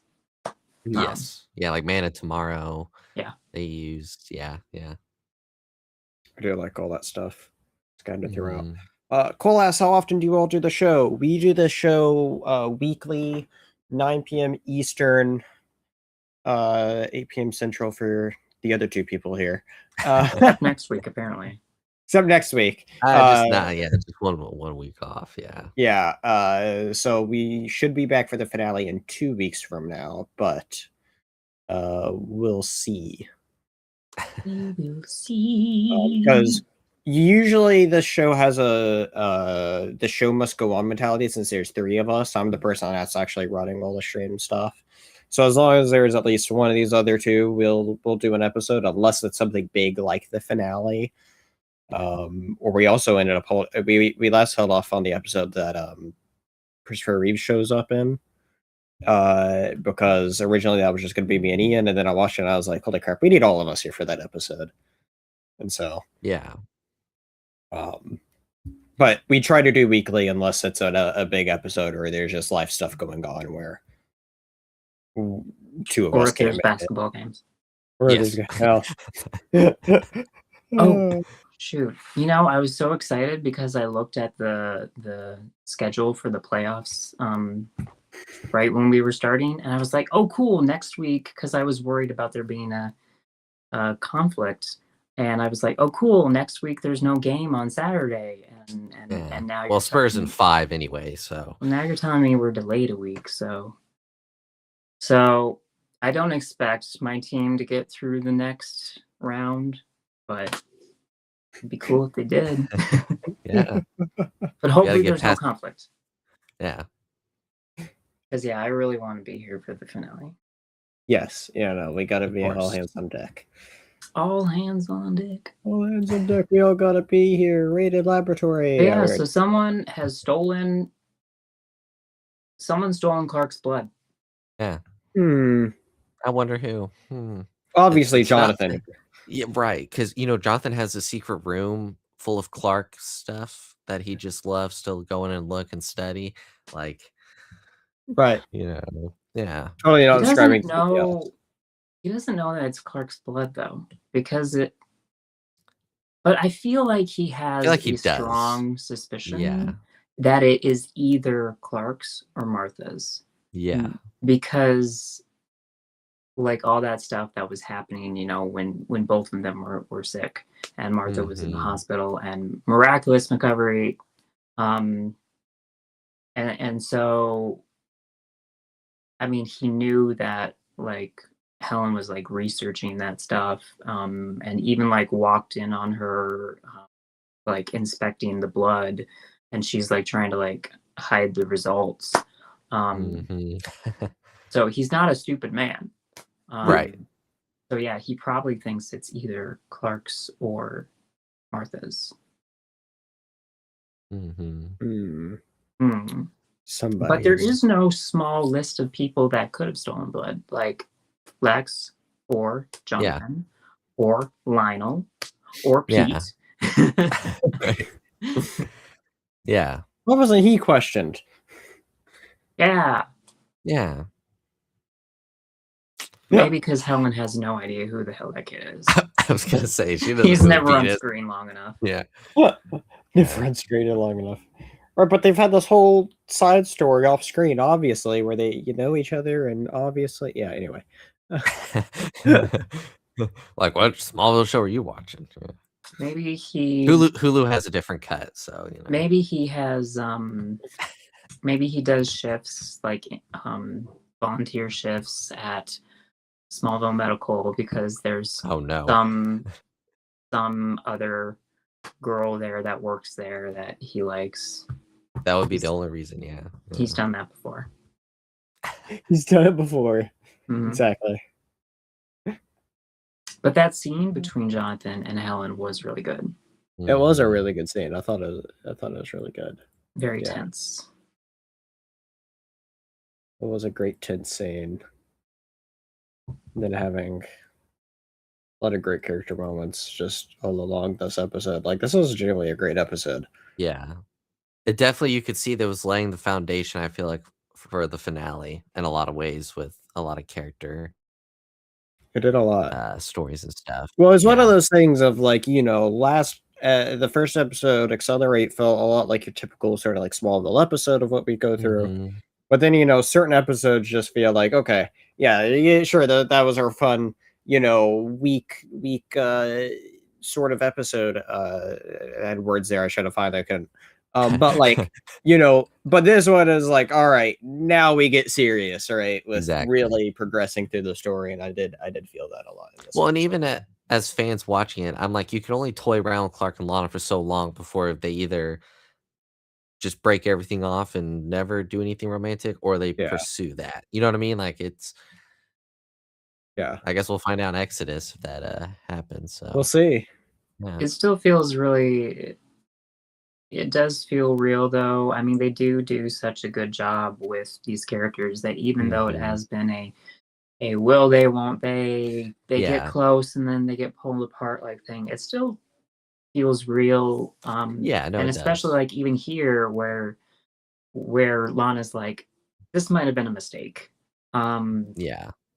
Like it's based off of things that they've set up with their characters from before. It's not an out of nowhere thing. No. It's not an out of nowhere thing for Lana to feel like, I don't want this good thing ripped away from me. Exactly. Like as she's telling Clark here, she's like, it's not just about Chloe. It's like, what if something happens and like we lose our friendship? And I like that he he didn't do the typical thing that I think a lot of guys and a lot of shows in general would do Mhm. of saying, "Oh, that's not going to happen."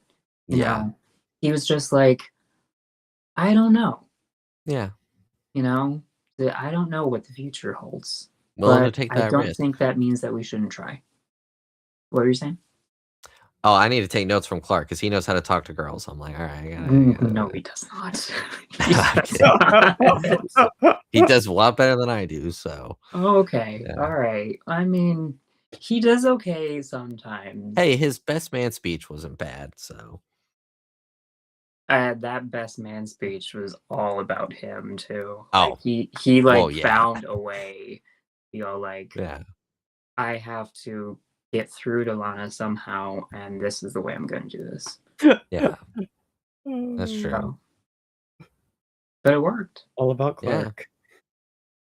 But also in that scene with Clark and Lana, earlier, he hears a voice. A voice. Mhm. Oh, yeah. He Yeah. didn't just Jor-El. he heard the ringing of the key later, but he heard a voice say Yeah. the day is coming, which is Days. what Dr. Walden's been parroting for. Thought it was cool that who they got to voice because I saw the credits. Okay, I was wondering if you did Yeah, notice. General Zod is voicing Jor-El. Like what in the crossover? Wait, what? Hold on, I didn't see this. You Yeah, don't. Terrence Stamp voices Jor-El. So the Oh. guy that played General Zod in the Christopher Reeve movies. Man, it's been forever since I've seen that one. Oh, I rewatched it for Superman Day. So Nice. No, I remember growing up, that one was my favorite one. I only Yeah. rewatched the first one leading up to the new Superman movie. I never did go back to watch that one. It's funny because second I actually just found my old DVD collection when looking through some stuff earlier this week. That's the one I have. Nice. Yeah. And so I was literally just like, I literally just found those this last week, which is funny. It's funny how you try to find something else and then it's like, oh, look at that. You know, it's interesting that they have Jor-El in this episode because I was thinking, I wonder how much longer it is before Clark like finds his fortress of solitude and all the messages and everything that Jor-El left him. If they go that route with him and everything, like Yeah, because I don't know if that's currently he season just 3 has- stuff, but He's yeah. had his loft Mhm. and Yeah. the Kawachi Caves as well has kind of become like a pseudo Yeah. fortress. Mhm. But yeah, we hear his voice. That was very interesting. Pretty cool. Mhm. That's really cool about Zod, though. I you kind of just blew my mind Yeah. there. I didn't catch that, and so You didn't stay for the credits. It says Terrence Stamp. well, Yeah, they well, you didn't put see, it right at because the beginning like they did with Christopher Reeve. Yeah. oh, okay, They don't hold back from spoiling. Like what the heck, this Smallville? is true. That's true. That's true. It might be because like it's not an on-screen thing, so True. maybe they can do it that way. But yeah, it's nice that it wasn't spoiled that way, and I'm also glad that like you guys like didn't already know, Yeah. because I think it is something really cool. And actually, it's kind of crazy that they got him to voice Jor-El because he's like literally the opposite Yeah. of Jor-El in the Superman movies. Yeah, So yeah, it's awesome. I love it. I think he Mhm. does a great job. that was really cool.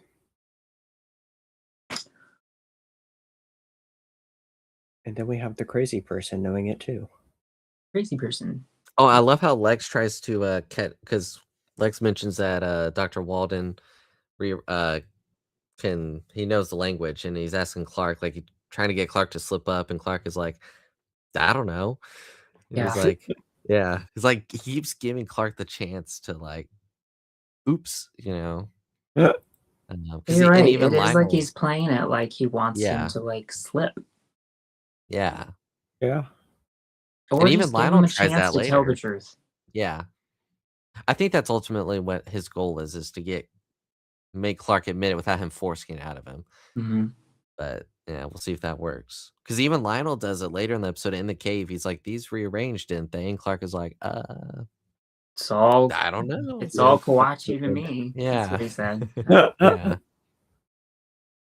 That was Um, very weird. I found that detail very interesting. Hmm. One detail that I noticed in this episode, and I'm not, I mean, I feel like I know what it might mean. Well, obviously you've seen the show. Like, I have, but I'm just like, I don't know if this was their intent. But they have, like, in Lex's office, they have a, it's not a full statue. I think they call it a bust, Okay. of, I'm pretty sure it's Julius Caesar. I was thinking They it was like Alexander the Great. they like put it right Yeah. in the shot. They put it like right behind him. It's like this golden Mhm. statue thing. And so it's like framed in such a way that it like I feel like it has meaning. Like it's more Yeah. than just that Lex collects things. Yeah, I thought that shot was interesting. Yeah. Because with what happened to Caesar, it may or may not have some thematic parallels, but I don't know if they were intending that way. But yeah. See, maybe. Yeah. I'm sure. Yeah, I'm sure. When you set up a shot like that, I'm sure they were going for it. Or maybe they were like, "Oh, that shot was cool." You know? Yeah. Looks Yeah. cool. Let's do it. Yeah. Lex just cycles his what ancient artifacts or things that he Yes. has adorning his So he's gonna office. start quoting Julius Caesar like he does Alexander the Great. You know, He he's gonna might. start saying He Julius might. Caesar once said. I was trying to determine if it was Julius Caesar or if it was Alexander the Great because Well, they yeah. constantly do parallels between those two. Yeah. My sister and I had the same discussion because I happened to pause it on that shot, and I was like, "I think that's Alexander the Great." And she was like, "I think that's Caesar." And I went, "I've watched more of the show." I said Lex quotes Alexander the Great a lot, so Okay. yeah, That's awesome that you guys also yeah, noticed that and had that conversation. I think she's right though. yeah. I think it's It I does think look it's like Caesar, yeah. I didn't I look really like like his salad, you know. I was gonna say it didn't look like a monkey to me, but hey. It's all Greek to you. Anyway. The moment between Lana and Helen, I think one of the probably the best, another one of the best moments in this episode as well. Mhm. And I find it interesting too of like, Helen giving Lana advice that she took to heart, but then it's like we then start seeing Helen kind of go against that. Well, Yeah. it's What's like the word that I'm trying to? Yeah, I It's was like gonna say it's like poetry. she It's gave like the advice and took it to heart poetry. herself and acted Yeah. on it. Right. Okay. Yeah. Yeah, See, going yeah. against it wasn't the right word, but yeah. Yeah. And She so I like how said, that What she played. preached, you know? she So said like I like seeing the different ways those characters went about that same advice, right? yeah, And Yeah. that's what I was trying to get at there. like for Lana, yeah, it's like kind of like cementing that she's like, yes, I would rather have Clark in my life than and deal with the fact that he has secrets. Which, by the way, I don't know if it was this episode or the previous episode, but she even flat out tells Clark, I know you have secrets. And he's like, yeah. He doesn't Yeah. deny it. Like at the Mhm. beginning of this season, he was like fully, all there is in me is what you see. But too much has happened for him to really stand by that anymore. And for him to like flat out say, yeah, I do have secrets. Yeah. Is a good progression. But yeah, like Lana like decides like, yeah, I want him in my life and I'm okay with those secrets. And Helen was like, I mean, this discussion with Lana and also earlier with the discussion with Jonathan saying, you better be damn sure that you really trust Lex. Yeah. And she decides, I don't know if I am okay with this. And I don't know if I do believe him. And she starts looking into things. Right. Mhm. Yeah, no, I thought all that was great. Like, just great character stuff all around there with it all. So I Yeah. loved it. And so, but yeah, I just liked how all that played throughout the episode. And then Lionel. And Lionel catches it was her. Lionel. And I don't know if it Lionel. was this episode or the previous, but Lionel, like, Lex tells him, Yeah. you tried to pay her off with $100,000 to leave me. And he's Mhm. like, yeah, but that was a test. Yeah, I She was like, that's so passed. Lionel. Yeah. No. So Lionel responds. And you don't know if that's true or not. Exactly. That's You what makes it know? great. Yeah. Yeah. Because knowing Lionel, it very well could be true. So Yeah. Hmm. It's just great. It is pretty great. I did really like that. And then a scene with Clark was just You're right. Lionel's everywhere. I didn't I think know. about this until we're going scene He by has scene. super Like, speed. there's oh Lionel. yeah. He is Here's everywhere in Lionel. this episode. And look how long his hair is getting. I know. People in the chat probably can't Oh, see. I keep forgetting they But can't. yeah, his hair is like almost down to Yeah. like it's curled too. Yeah. So it's almost going down to his like upper back there, like almost Yeah. mid back. He's I knew I almost. should have gotten a haircut. I could have been like Lionel. Mm, Oh well. One day. One day. One day. One day. He's the man we all aspire to be, at least in the hair game. Exactly. Don't know about everything else.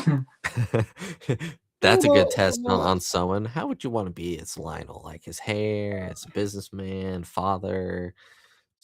Yeah, it depending on what you chose, it would say a lot about you. I'll take the money. Thank you very much. One Wow, of Spencer, his greedy. best scenes, and one of the scenes Gotta get the that's comics just somehow, like, Andrew. Right? No, that's true. Ditto. Sorry, what were you trying to say? one of his best scenes, and one of the scenes that is like, this is what like makes not only this character great, but like the way it was played is what really makes it great. Is later on in the scene where after Dr. Walden has blown himself up. Oh, that was way to go, man. Yeah. Boom. And Lionel is having the body inspected, and they find that he was holding the key in his hand, which protected his hand perfectly and also emblazoned the symbols from the key on his hand. And in that perfect octagonal shape that the key is. And he just like, he's like, okay, send it to me. And she's like, send you what? And he just turns back to the doctor and he's like, the hand. Obviously. Obviously. And then just walks out. Just this guy is just so good at this role. He's great. But I did also totally jump over there where Dr. Walden was trying to murder Clark. Yeah. This also happened. That part was also kind of important. Yeah. Yeah. Just a little bit. What was interesting, though, is that he thinks he's doing it to save the world. He thinks that Clark is a threat. And as far as Clark knows at this time, the hard drive thing of the ship said he is supposed to rule this planet. And so as far as Clark knows, he's like, yeah, this guy might be right. Yeah. So this guy is actually like, I mean, he gets more and more I'm not sure what exactly the word is, but lucid. He gets more lucid Mhm. as the episode goes on. Mm. Yeah. And like I think he is pretty much fully in control of Yeah. himself when he is saying to Clark, I am protecting the world by killing Yeah. you. So that's really interesting because I love it's not Oh, exactly a sorry. villain thing. Sorry, go ahead. Yeah. No, you're good. I was gonna say I loved his scene with the Luthers because I think that all but confirms for Lex his theories on Clark that this guy is saying these things about Clark and like almost like an outsider, as far as the circle goes. And even Lionel, I think because Lionel has had his suspicions of Clark. Um, Mm-hmm. yeah, they're both like, you're gonna go after Clark, I'm gonna go after Clark. Our team of specialists are gonna collide and create a black hole into the multiverse that'll suck Earth into it. Oh dear. So yeah, that's what happens when two team of specialists collide. Oh. Um, Oh yeah, geez. it's too many specialists. I want to So, see that War. happen. And then we get just an entire universe that the entirety of it is Metropolis Specialist. that need to be a spin-off of Smallville is Metropolis Specialist. Like a team of specialist florists or bakers or Oh, we need a comic of that is what we need. Let's say we need to figure out something there. We might be onto something there. Yeah, Clark quick, we goes gotta to an trademark alternate this. universe where there's Yeah. just the entirety of the planet is a team of specialists from Metropolis. That's great. Oh man. Write it down. We'll go back to it. Anyway. But Lex warns Clark Mm-hmm. that Lionel will That's probably right. come after him. True. So that's interesting. Yeah. Oh, you just brought up the scene with Chloe where Yeah. she just says, I just wish things could go back to the way they were before. What a saying. Which literally at this point, I think literally the same episode. No, wait, no, this is episode. Okay, so never mind. But right around the same time, 1 year ago, Chloe and Clark had that, wonderful scene in the barn where he asked her to not the prom, the spring formal. Yeah. So yeah, things have changed quite a lot. But Chloe is still holding on to that. And someone may or may not be using that against her. Yeah. And she catches on to that, which I thought that was great. Mm-hmm. She kind of put Lionel in his place, and he was like, all right. I think insane. I think he actually, no, I was going to say I think he respects the fact that she could do that, but I don't think he respects anyone. Yeah. He views people as either threats to conquer and destroy or as pawns that he can use. And he has targeted Chloe as a pawn that he can use. Yeah. And he's using her. He views emotions as a weakness, and in some context he is right. He can use that to manipulate her. Mm-hmm. Sure. Oh, Lionel would never do that to someone. Never. No, never. Not my Never, Lionel. never. Hashtag not my Lionel Luther. Oh God, that needs to be a thing too. Not my Lionel. That's Oh, funny. man.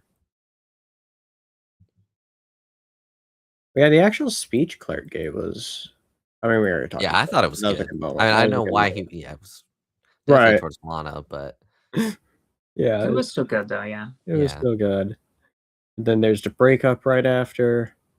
It wasn't a breakup. Oh. We were on a break.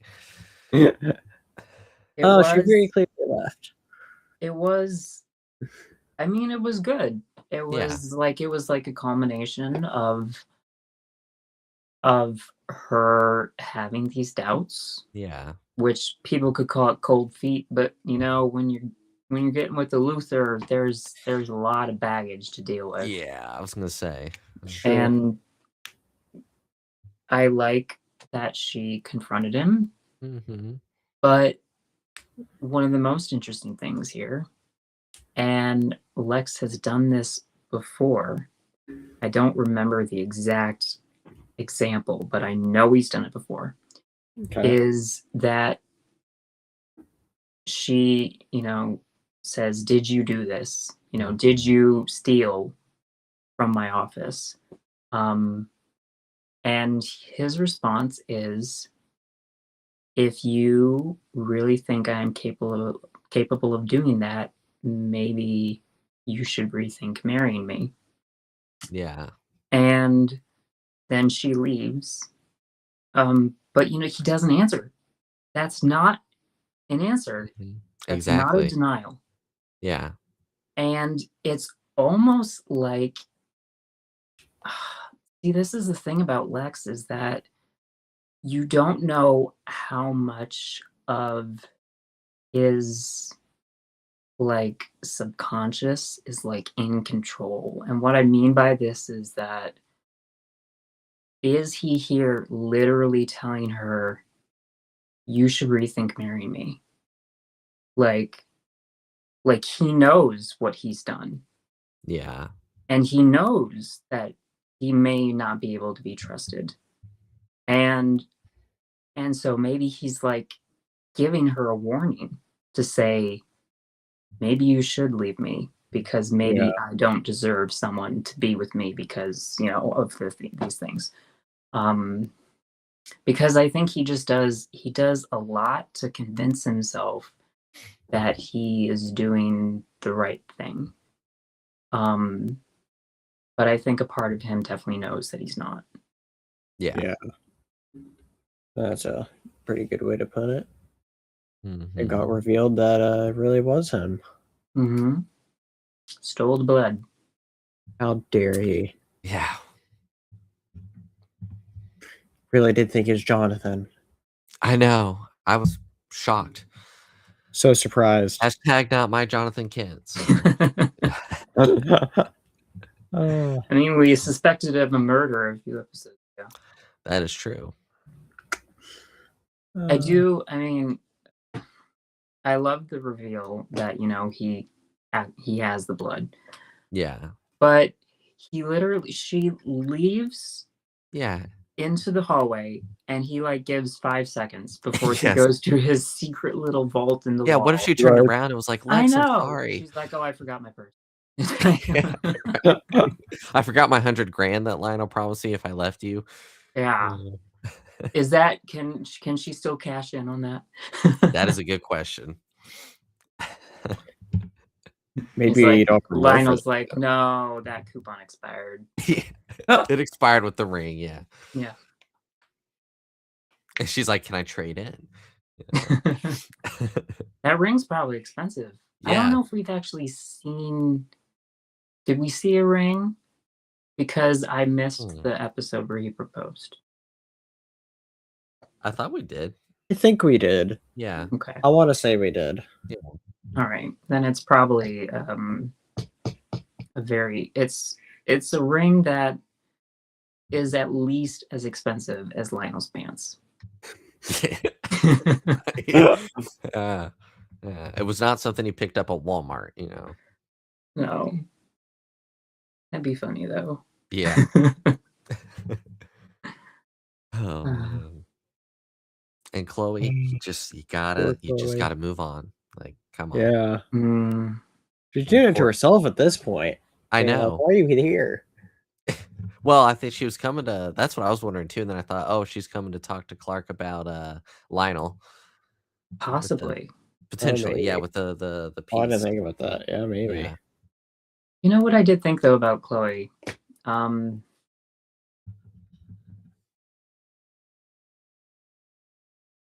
I feel like, you know, Clark is her friend, obviously. But Chloe's had her suspicions about Clark for a long time. And you know, she is, you know, very much motivated by finding the truth of things. And especially this season, with as up and down with Clark that they have been, and especially, you know, like the red kryptonite and stuff like that. Like they have every right to be like suspicious of like Yeah. what's going on with Clark, especially after the episode with Christopher Reeve, where, you know, she sees that this guy, this famous philanthropist who hasn't come out into public in years, is suddenly contacting this farm boy, and that never got like she never got an answer like what that was about.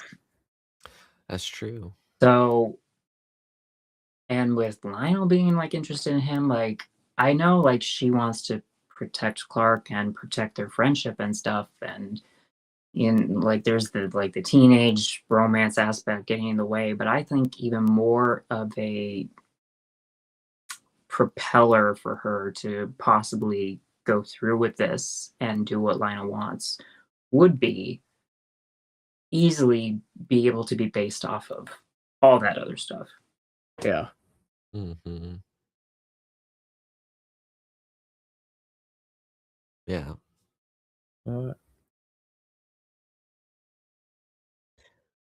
And then the episode ends with Clark Yeah. hearing voices again.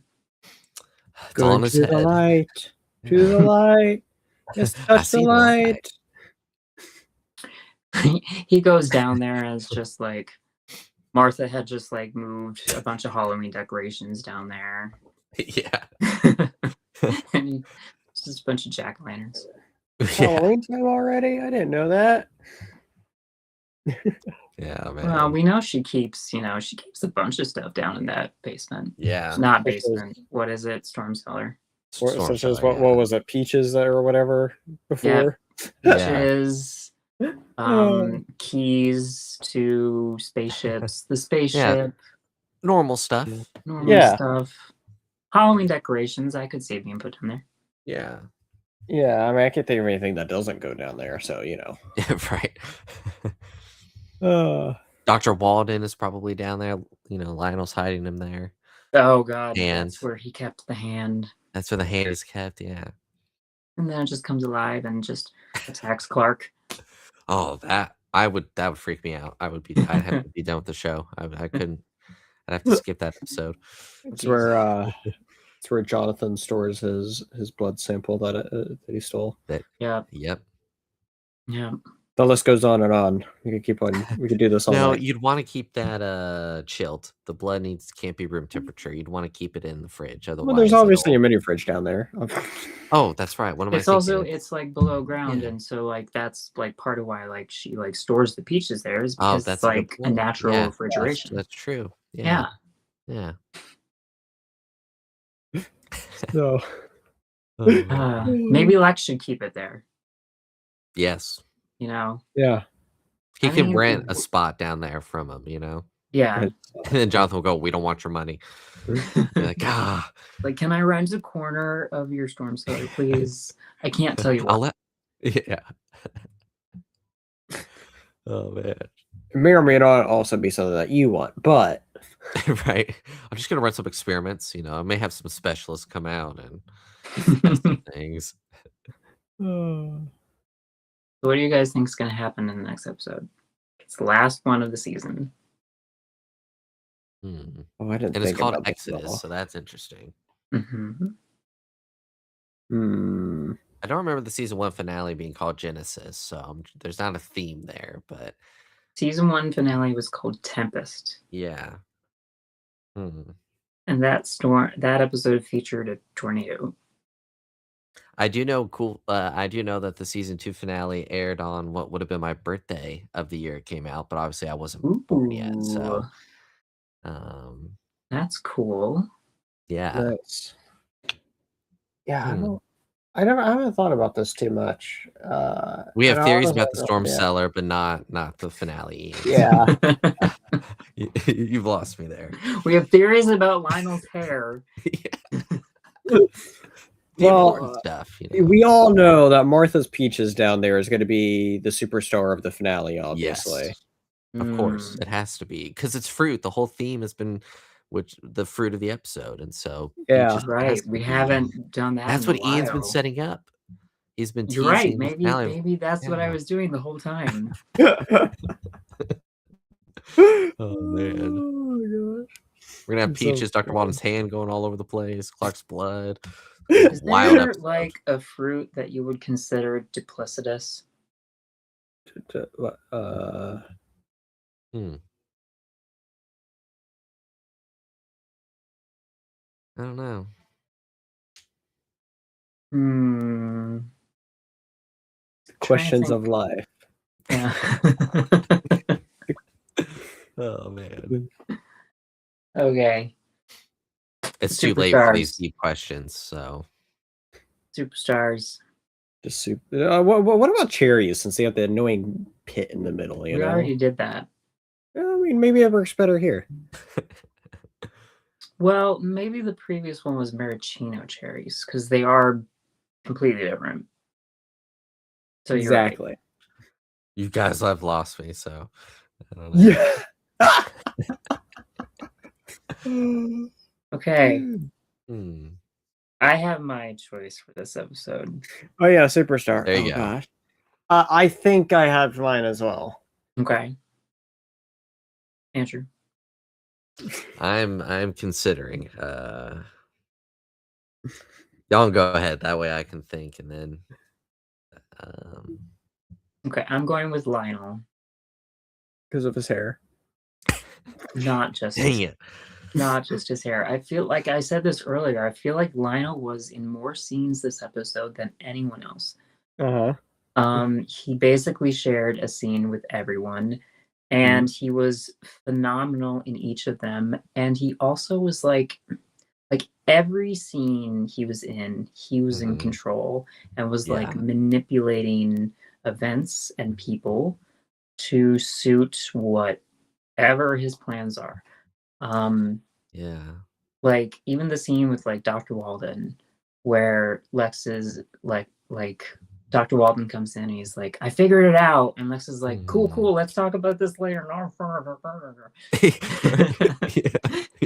And like, Lido is like, no, let him talk, you know. But yeah, Lionel was just phenomenal in every single scene. So yeah, I think I'm gonna go with Lionel too, because I think there's a lot in this episode, especially for Spencer and I, where he's building towards things like with his plans and stuff, and kind of laying, sprinkling some things here and there, sprinkling the seeds, the cherry pits that Spencer and I might look back and be like, oh, it all started with this episode or these last few episodes where he's doing. I don't know. Cherry pits. Yeah, love it. I don't even know if that's how it works, but I mean, I am like, as I'm rewatching the show, I'm reassessing like different things, or I'm seeing different things that I didn't before. And it's just really cool to see like that groundwork being laid and like things that like happen later in the show that it's like, oh, this could totally be a link with that. And yeah, it's pretty awesome. It's pretty fun. All right. Well, mine is not Lionel as well. No, hair sweep. Darn. Or hair flip. What the hell? The stream just stopped. Oh, connection successful? Is it good? Huh? We're good? Are we good? Robot. I'm good. Okay, we're okay now. Okay. We had a weird buffer there. I don't know what happened. Oh but we're man, everything back. we just said was all cut out. We got to start over. The whole thing? No. Okay, I think it stopped in the middle of yours my was Helen. explanation. My thing's Helen because of that moment or my super storytelling because of that moment. That between her and Lana, I love that moment so much between the two of them. I thought it was really good between them. Yeah, and I didn't realize how important it was until you brought it up in that way. Yeah, it's one of those things that like, it really stood out to me because I just noticed how big that was into helping advance Clark and Lana's relationship. And then because we also didn't, I don't think we really talking about it, but there was also that moment of like when Clark goes up to Lex and being like, "Oh yeah, you all had a great night," and then pretend like it didn't happen, right? Exactly. And so yeah, I just thought it was great. It was a great moment between them, and then as I said, it has that double sort of meaning too with it as we were talking about. And those parallel stories that we constantly true, see true. with Lex and, well, not parallel, but mirrored stories with Sure. Lex and Clark that we see. Yeah. Or like how it played into that. And I think that was like the important I don't want to say like center point or nexus of all the of it all. And so I just really appreciated that with the whole episode. It's interesting because I feel like your opinion of Helen, or at least the storylines that have involved her,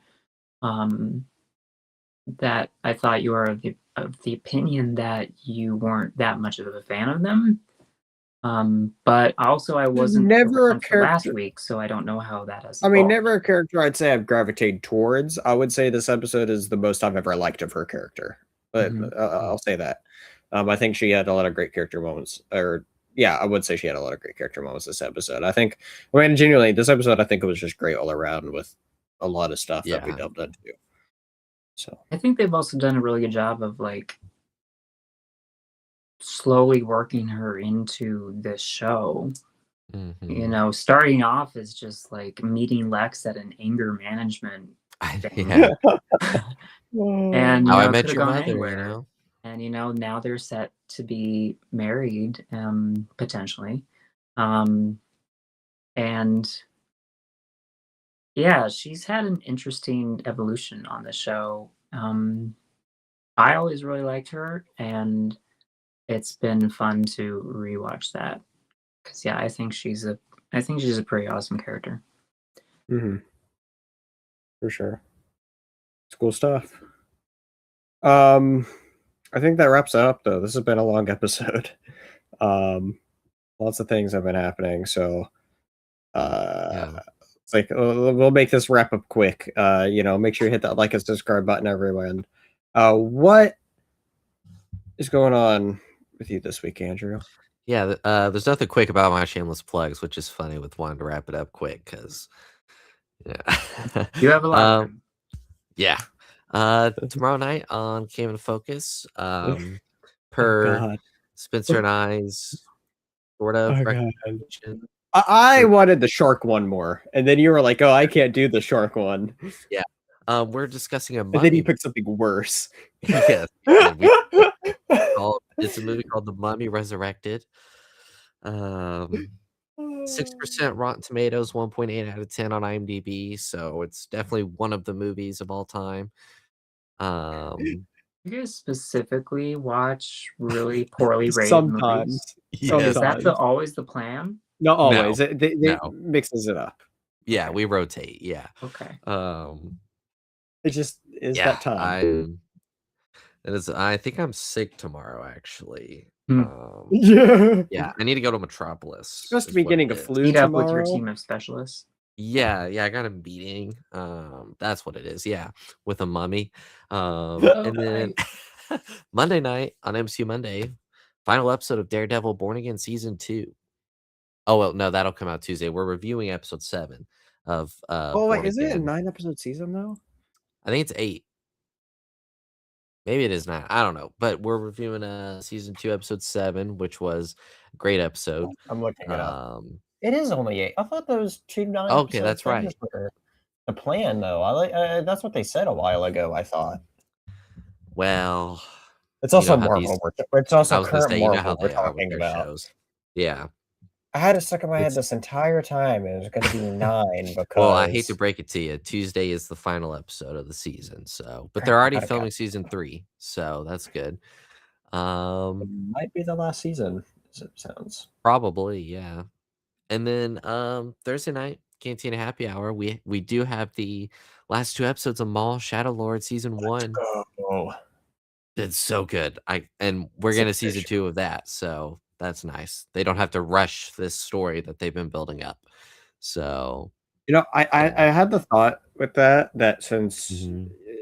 what we're saying that season 2's been planned for a while, and I wonder if Disney is taking a page out of Netflix's book. Where I don't know if you all know this, but a lot of times with not with all of Netflix's animated shows, but a lot of Mhm. them, like they were planned as what we would consider as one normal 20 something episode season, but then they break it Mhm. up and call it 2 or 3 seasons. Like Ah.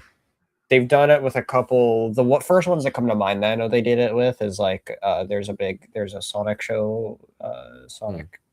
You and Sonic, what the heck?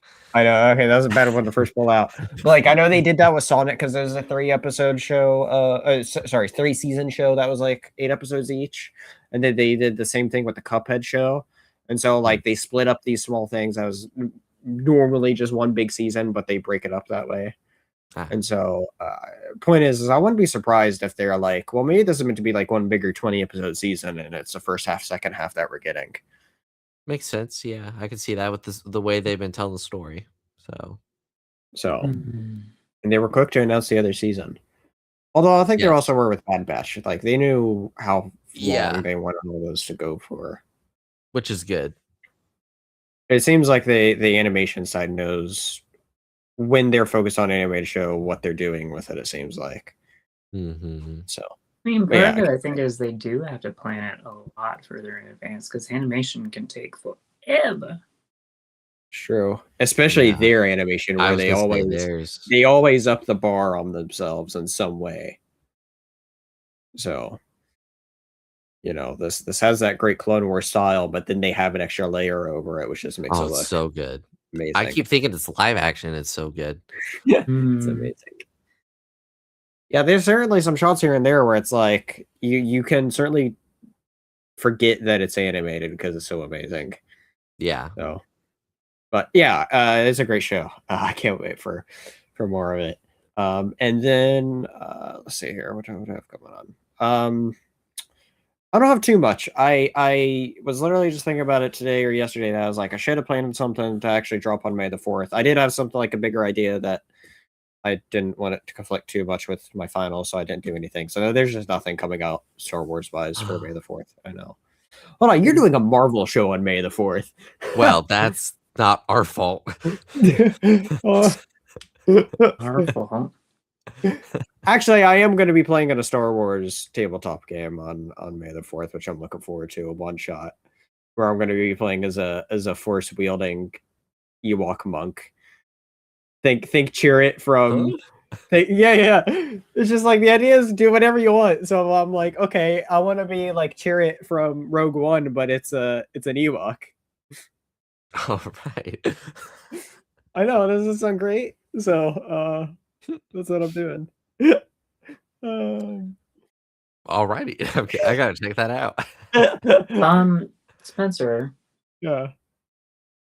does that mean you're going to be talking Ewok the entire time? Because I've never heard an Ewok talk basic. So it's funny you say that. I was building the character earlier, like mechanically today, putting on all the, so it's a functional character sheet to play. Mhm. And one of the things, actually, I think is the last thing under Ewoks, is it talks about its language where it speaks, understands, and knows like everything about Ewokese, I think is what it's called. But it says it can listen and understand basic, but it cannot speak basic. Oh. So that means you've committed to that. yes, I've committed to it. He doesn't know anything about how it's actually. I can't speak normal words to Oh, communicate dear. with the party, which is going to be fun. So you better rewatch, or at least watch clips from Return of the Jedi, just so you can collect all the different Gotta watch the Ewok movies tomorrow Gunga. after the Mummy. Resurrect. God, have you started watching that, Andrew? No, I'm watching it tomorrow. Yeah, I don't know if I should start it tonight or not. Maybe I should. I don't know. I'm like, it's an hour and 20, but it's gonna feel like an hour and 20. It's gonna feel like it's a 3-hour movie. No, it is. even though Yeah. it's not. Anyway, should have went with the space sharks. Anyway. I mean, yeah, a hindsight 2020. We should have done Shark Side of the Moon. Yes, that's literally the other. Is that really a thing? Yes. Yeah, it's another Tubi movie that we found. Actually, that one's a Tubi original, right? Yes, that was Anyway. the original. It's got a what's its Rotten Tomato score? Why does it say I can watch this on Disney Plus? What? I hope not. This has to be an error. Yeah, it definitely is. The description of these movies are hilarious, but especially Shark Side of the Moon. Because I literally messaged a friend of being like, we should do that. During the Civil War, USSR develops hyper-aggressive, unkillable sharks. Launched like I'm to the losing brain moon, where a cells. modern-day American astronaut crew must fight for survival against them. I kind of want to watch this. Right? No, I'm out of It's here. rated I deal with PG. this. I can deal with that. It's Okay. so And that's the funny. show. And that's the I'm show. watching. Thank you, everybody, for tuning in. Make sure you hit that like and subscribe button. It was always a fun time. And make sure you catch us on what should hopefully be 2 weeks from today, where we will be covering the season 2 finale. We'll have some fun stuff planned for the finale. Maybe have a guest on. Find out. 2 weeks for Before the Cape. What is it called again? You just said Exodus. Exodus. The Exodus finale. Thank you all so much, everybody, for tuning in. I'll see you next time here at the Dingus Den. Later.